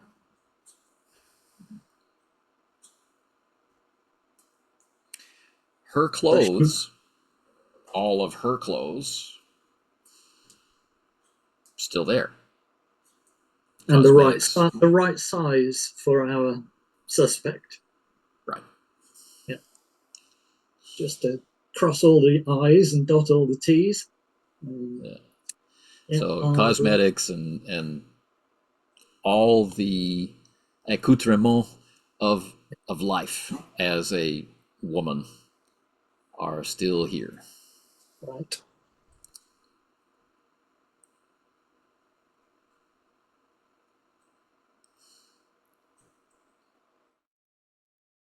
I'm not sure whether it's worth doing this. I'll go for sense vestigia here. I'll do the initial vestigia assessment. Been here a long time. There's going to be a good chance of just double checking that I probably would get the same swishing tail, bright eyes, and sharp teeth. But I'll try it. Right. Not on him, but on the location itself. Yeah. And I'll spend I'll spend 4 luck to turn that into a regular success. Okay. So there at what's obviously her section of the bedroom, right? The makeup table and mirror. There's the strongest sense, and all the impressions are the same, but what's strong is this overpowering, not wistfulness. That's the first idea, right? This looking to the future or ambition or something like this. But no, it's not that. It's greed approaching hunger. Just sitting here, there's so much that you want.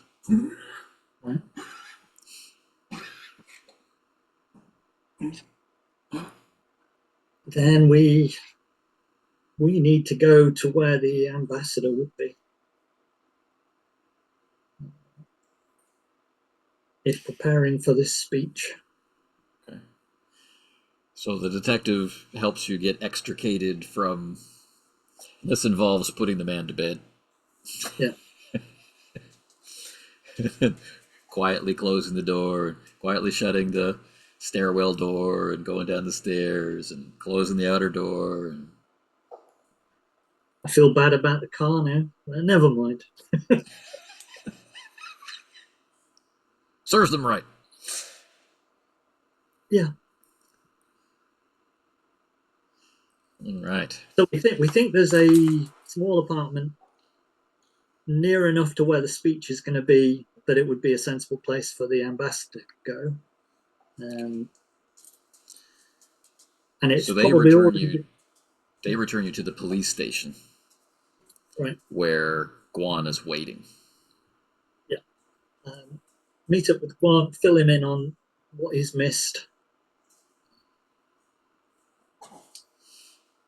Tell him that we are definitely dealing with a supernatural creature. It's definitely the woman who was the realtor, and almost definitely is now in the form of the ambassador. I don't know if there's a way to undo this. I think I might risk ringing Nightingale to ask if there's a way to undo such a thing, such a form of possession and absorption. It's sort of dawn here, so it must be okay there. Yeah, there's a 9-hour difference. Yeah, it'll be fine. It'll be fine. Okay. So, Guan informs you that he has requested a helicopter, and it has been rejected. Budget cuts. But he wanted you to know that he asked for one. But you will have a police escort back to the city. Right. Blues and twos all the way. Yeah. So, dialing home. Yeah. The telephone at Russell Square is picked up to the sound of heavy breathing. Hi, Molly. Probably. I need to talk to the inspector urgently, please. There's that clunk. Right. And then a few minutes later, the refined and businesslike tones of Thomas Nightingale. Report. I think we're dealing with a nine-tailed fox, and I think it has absorbed the ambassador and is now able to impersonate him. It's a woman who's been living for many years as a real estate agent with a drunken husband who has been aging in the photographs, but she has not been aging. The magic that she used to do the absorption, that's what it felt like in the vestigia analysis, was powerful enough to blow out some electronics quite a wide radius. And I'll describe how far. I've learned from some local shaman some stuff about the nine-tailed foxes. They hunger for, they're greedy, and they hunger for the possessions of other people, things they can't have. I believe that's why she's taken over this very rich and important man. I don't know whether we've got any way of getting her out of his body, or if it's a done deal now she's absorbed him. Peter and I will check the lore in the library, and I will check in with postmortem. I would think, however, a major transformation such as that would take time to take root. Right. Time is of the essence. If there's some way to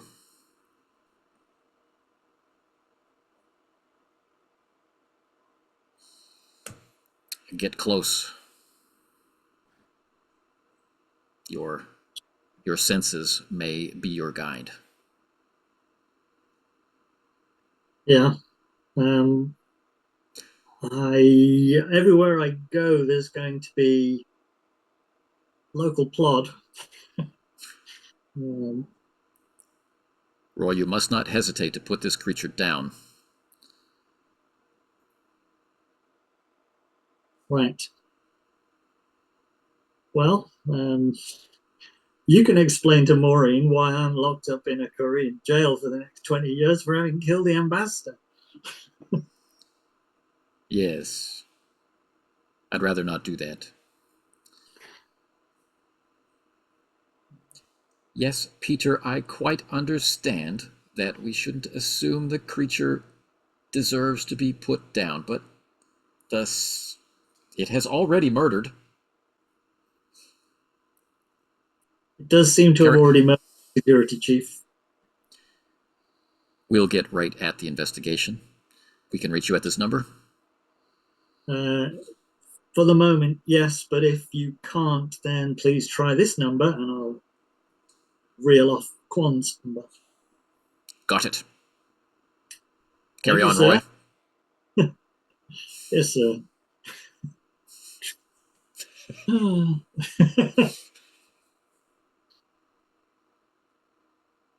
I'll gather up all my notes as a sort of package and send them off to him as well. I'll send them off to Peter's email address.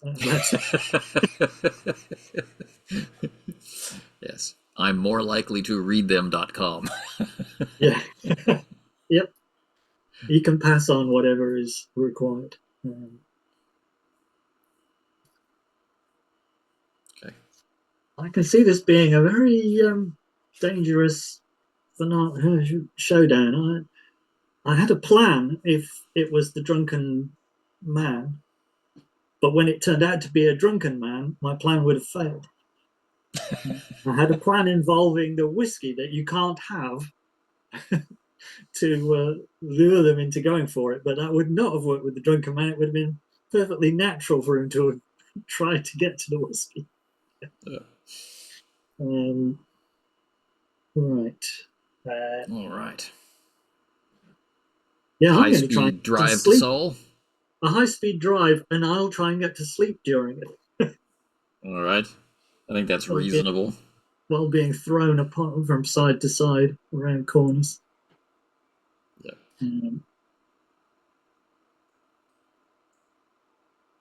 We can't need blues and twos all the way. So, obviously, whoever's driving has completed the driving course, whatever its version is here, and it's quite easy to fall asleep in the comfortable back of this police sedan. I should be watching the driving and getting tips because I clearly didn't pass my advanced driving. So it's a small woman, and they're, this time they are wearing some their version of a stab vest and Yeah. Daily operations uniforms and the like. And so the long drive that it took to get here is shortened considerably by not having to obey most of the traffic rules and being able to go all out in a vehicle designed for it. Right. And Quan Nodoc is with me as well, presumably, in this case. So we're not immediately going into danger, so hopefully they won't have separated us. Exactly. He used his embassy credentials. It's essential in his service to you, in your service to them, that he be present. Yeah, so you are not riding with the detective who's coming in another car. Right. He lets you know before he goes to sleep that he's asked his brother to meet you. Good thinking. He may know of some way to separate out our victims. And I'm saying victims plural because the young woman may well be a victim too. Yeah. Okay. So you awaken with the youthful vigor of youth. Yes, I remember that. Or maybe, maybe it was the ginseng drink that Quan supplied you with yesterday that has enabled you to feel so refreshed after such a short sleep and such an exciting evening. Yeah. But Seoul is unfolding before you as you go down the Olympic Expressway, the Han River on one side. And Seoul is a city of many small mountains. So it's constantly being revealed to you as you drive through it, going over one, and the view of the horizon being blocked by development over the top of the mountain ahead of you. And there's no way to see all of it at once. But as you head I'm sure toward, I'd be enjoying the drive if I wasn't so nervous about what's going to happen next and how am I going to get away with somehow dealing with this without being arrested for murder. It's just going engage, restrain, or engage, explain, then restrain, and only then do anything damage. So just by weight of traffic alone, even this early in the morning, your procession has to slow down somewhat as you enter toward a part of Seoul where the mountains look more like mountains, and there are huge hotels on the top of them, or Seoul Tower, right, is glittering on top of a mountain ahead of you. Go through a long tunnel through the mountains and come out on the other side where there are lots of winding, narrow streets and buildings. There will be nowhere away from people should something terrible happen. It's as crowded as any London district, right? Houses touching each other, 3 and 4 or 5 stories tall, right? Wall to wall, back to back.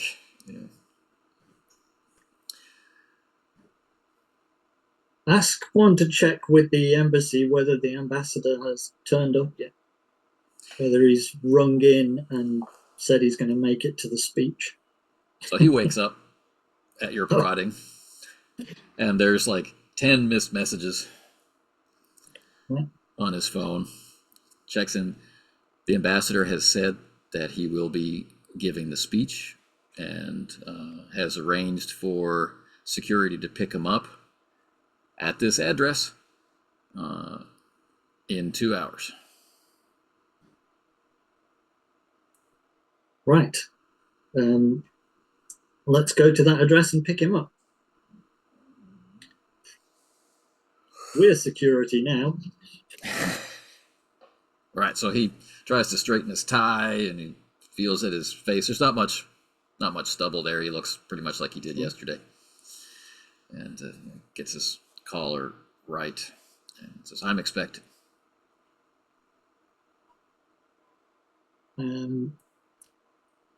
Yeah, I put my stab vest on, straighten my tie, give myself a shave that takes far too long.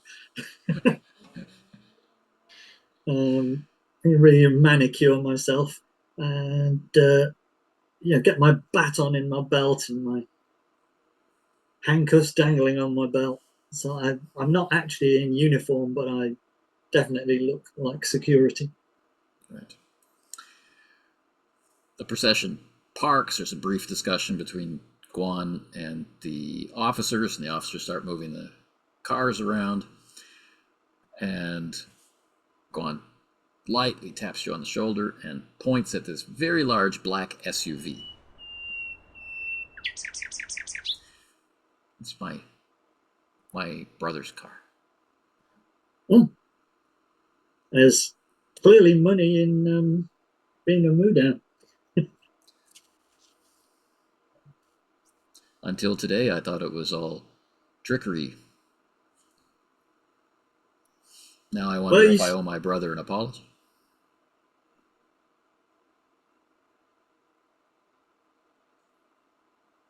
There's faith, and then there's what I do. They're not necessarily the same. But let's hope he's got some good news for us on the how to undo what's been done. And head over quickly to speak to him. So, the man you saw in the video chat is he's not nervous, right? But he's waiting next to the black side of his Hyundai Palisade giant SUV. Right. And he has with him in his hands an old-fashioned bronze mirror. Well, bow deeply and thank him for coming, and I'm sure we can benefit from your wisdom. How do we separate the fox from its victim or victims? No.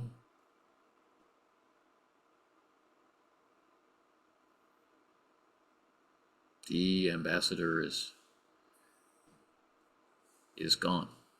Only the fox remains. But we can drive the fox out of his body.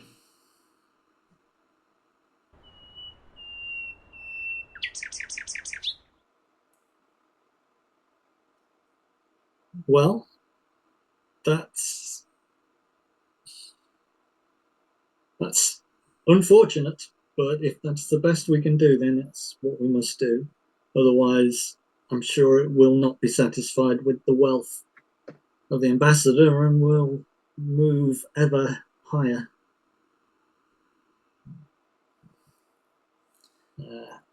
How do we do it? Show the fox its face.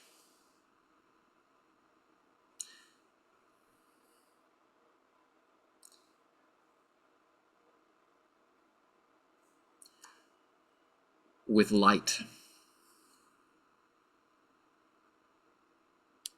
Light I can do.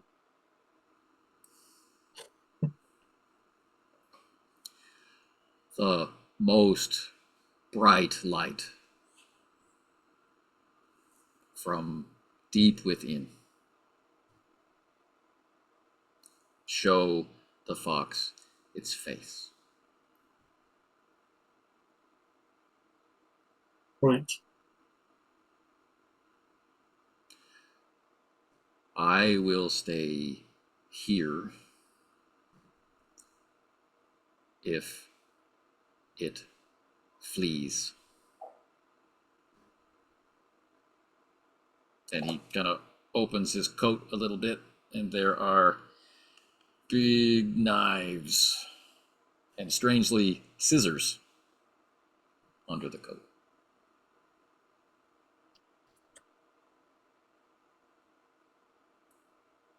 I'm sure you know your own business best, but this thing has apparently committed murder already, as well as absorbing someone. So please be careful.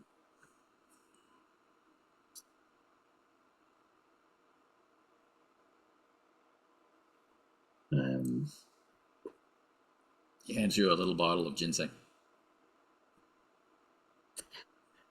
Thank you. Is this for me or the fox? Oh, it's for you and for me. Okay, I'll take it with both hands and drink it. It did seem to do me some good last time.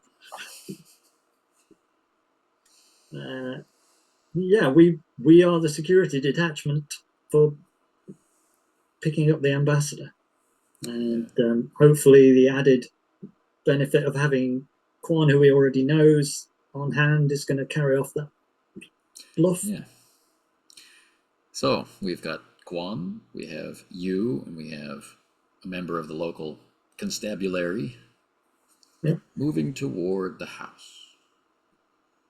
It's a quiet neighborhood, so there's people walking their dogs, and there's people going with giant Starbucks coffee and things like that, but it's not terribly busy. But every single parking space all the way up and down the street is taken.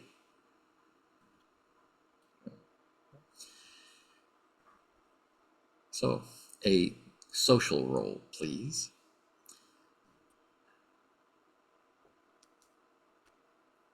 26. That's a hard success. Yeah, all right. So getting past the doorman, right? He knows Quan, right? But not alerting any suspicions, not stepping strangely. Perfectly normal to have a British officer sent over to join the security detail. Yeah. For the British ambassador, absolutely. Up to the 3rd floor.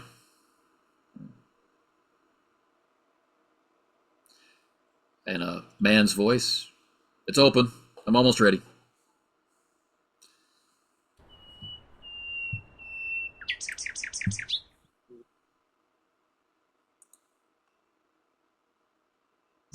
Step in. Try and indicate with my indicate that the police officer should stay outside, and just Quan and I go in, and I'll make a perimeter check and be clearly, checking doors, windows, and acting like a security officer, like I imagine a security officer would act. Right. Now, based on the photographs, the man inside is Coleman Jonas Crookshank, the ambassador of His Majesty in the Republic of Korea.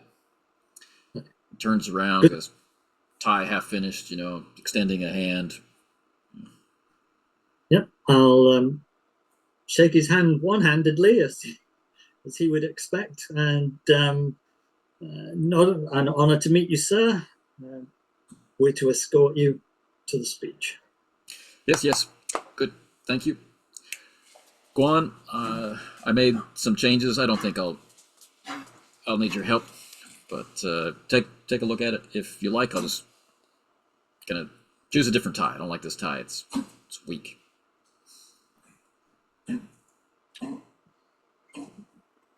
While he's changing his tie, I'll open my bag, which has got the mirror in it, and whisper very quietly to Quan, "Look at that. That's amazing. What do you think?" And, Yes. And in the same moments, like hand on tie, heading toward the wardrobe, the ambassador Crookshank stops and is actually sniffing.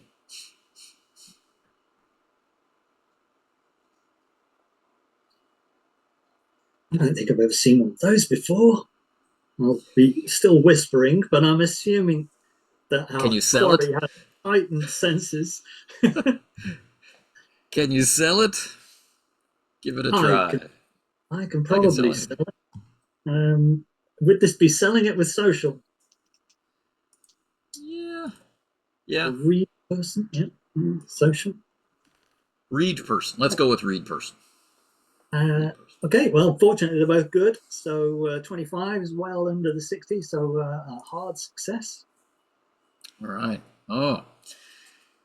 So, although aroused to something, Right. what's in the bag is compelling. Oh, nothing, sir, nothing. And see if he urges me to show it to him. What is it? What did you bring? Is it for me? Well, it is a great honor, sir, and I wondered if you'd accept this gift and hold open the bag. A And gift one? Oh, then I shall form the biggest wheel light I can manage above his head just to see looks in. all right. Pointing this mirror at him so he can regard his face. Yeah. This is child's play. Can we power the biggest wear-light that Soul has ever seen at the same time? I don't know. Let's find out. Yeah, let's find out. Which is magic. We'll get a bonus dice on wheel light Yes. because it's a mastered It's spell. mastered. And a good job that I did. I get a 15 is my good number. Right. So a hard success. I'll pump 3 magic points into it or something. I think there's a limit on how much Right. you can boost things. So I forgot to warn Quan to look away, but never mind. What's blindness between friends? Yes. Yeah. So Boom. the wear light, and the interest on the face, like, oh, what do you have? And then the happiness, oh, it's a gift for me, right? The self-interest becomes more evidence, becomes naked greed and ambition revealed in the reflected light from the mirror. And then the true form is revealed. It's a fox in a fine Armani suit with a tie that most people would think is fine, but obviously isn't fine enough for the fox. No. Its shadows cast on the wall by the wear light, right? The pointed ears, the awkwardness of standing on hind legs, and many, many tails like tentacles filling the back of the room.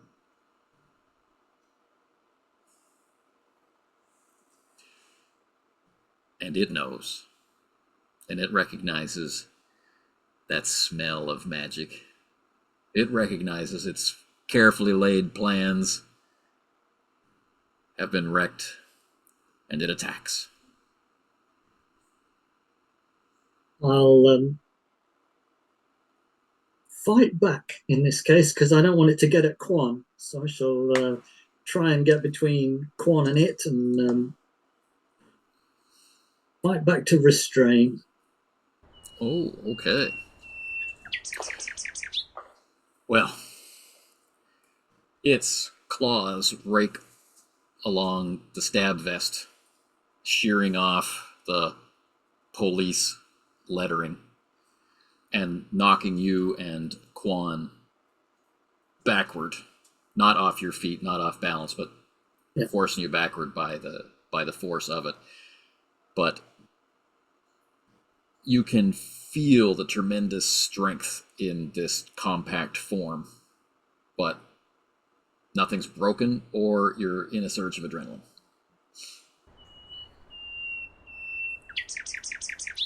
So nothing's broken, but what? Whether something went past the window, just as you said that last bit.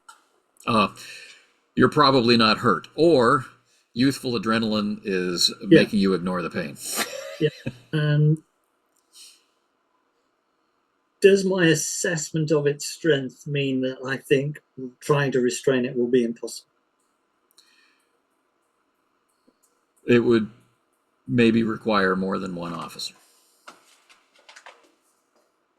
Maybe not. Right. I'll say the restraining is useless then. So I'm not expecting Quan to leap in and try and assist. So I'll let it get away with having pushed me back, and I'll give up on the idea of fighting back. I'm going to use Impello instead to try and push it back through the window. Give it a go. We're on the third story. We're on the third floor, yeah.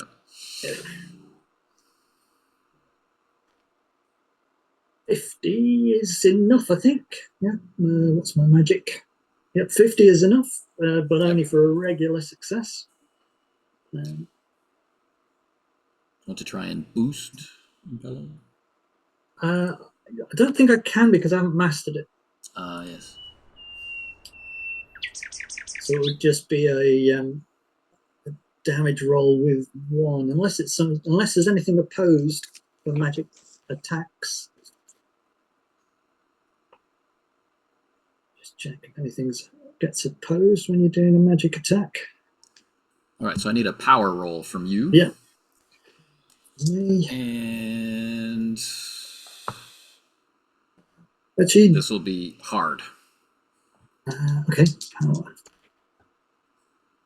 Well, I get a regular success, not a hard success, and I'm a long way off. I got 72, and I'd need 40. Okay. So the fox staggers back, not to the extent that you had hoped, right? Yeah.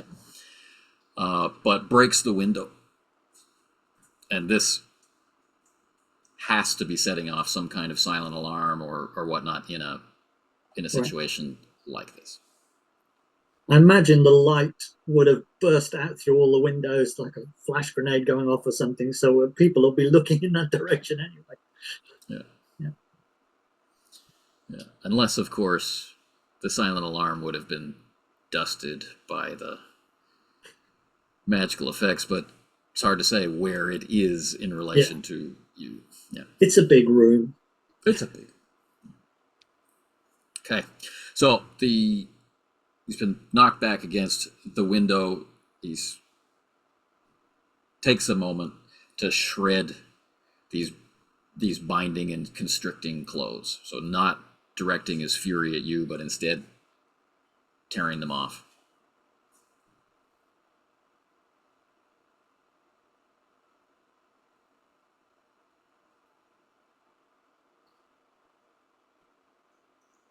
You can't get away. We have the building surrounded.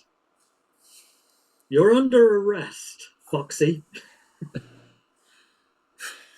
I can't surrender. We could come to some arrangement. I don't want you in prison any more than you want to be in prison.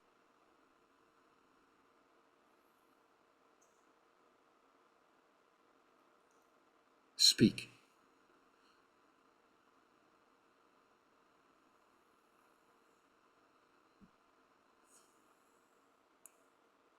There's a big area of land where it would be safe for you to live, safe for everyone else. It's to the north of here, the no man's land between the two couriers.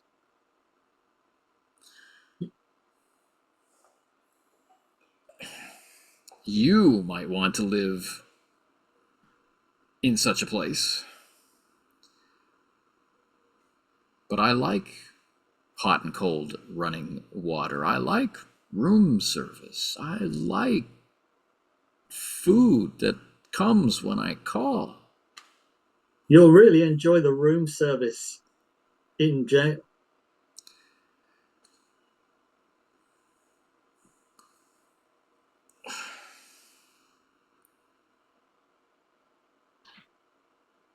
I can hear the feet pounding up the stairs. Can you?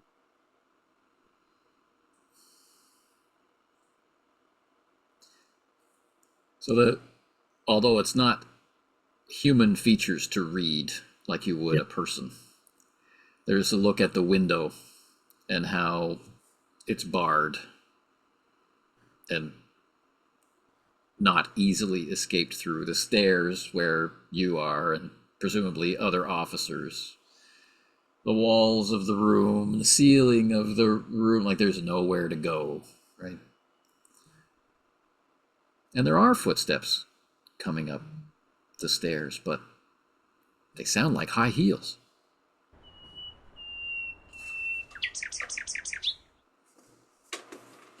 How strange. It wouldn't have to be forever.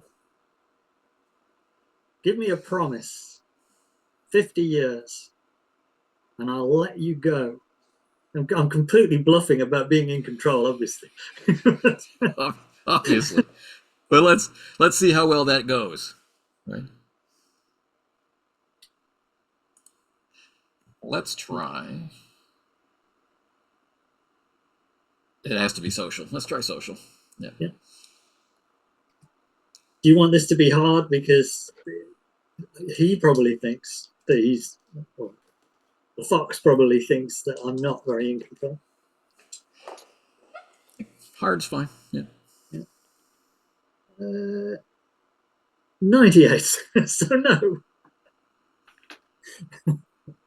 Okay. Maybe we're both trapped, you and I. That's the fox. But then there's this waft of perfume. I'm not taking my eyes off the fox. And I'll try and be gesturing to Quan to get out through the door. Quan is up against the wall, and he's not obviously afraid, but for the first time there is actual expression on his face. Yeah. And it's not any of the positive emotions. He's seeing something supernatural for the first time. Yeah. About this far away. Blinking through eyes dazzled by my wheel light because I didn't warn him. And that young woman's voice.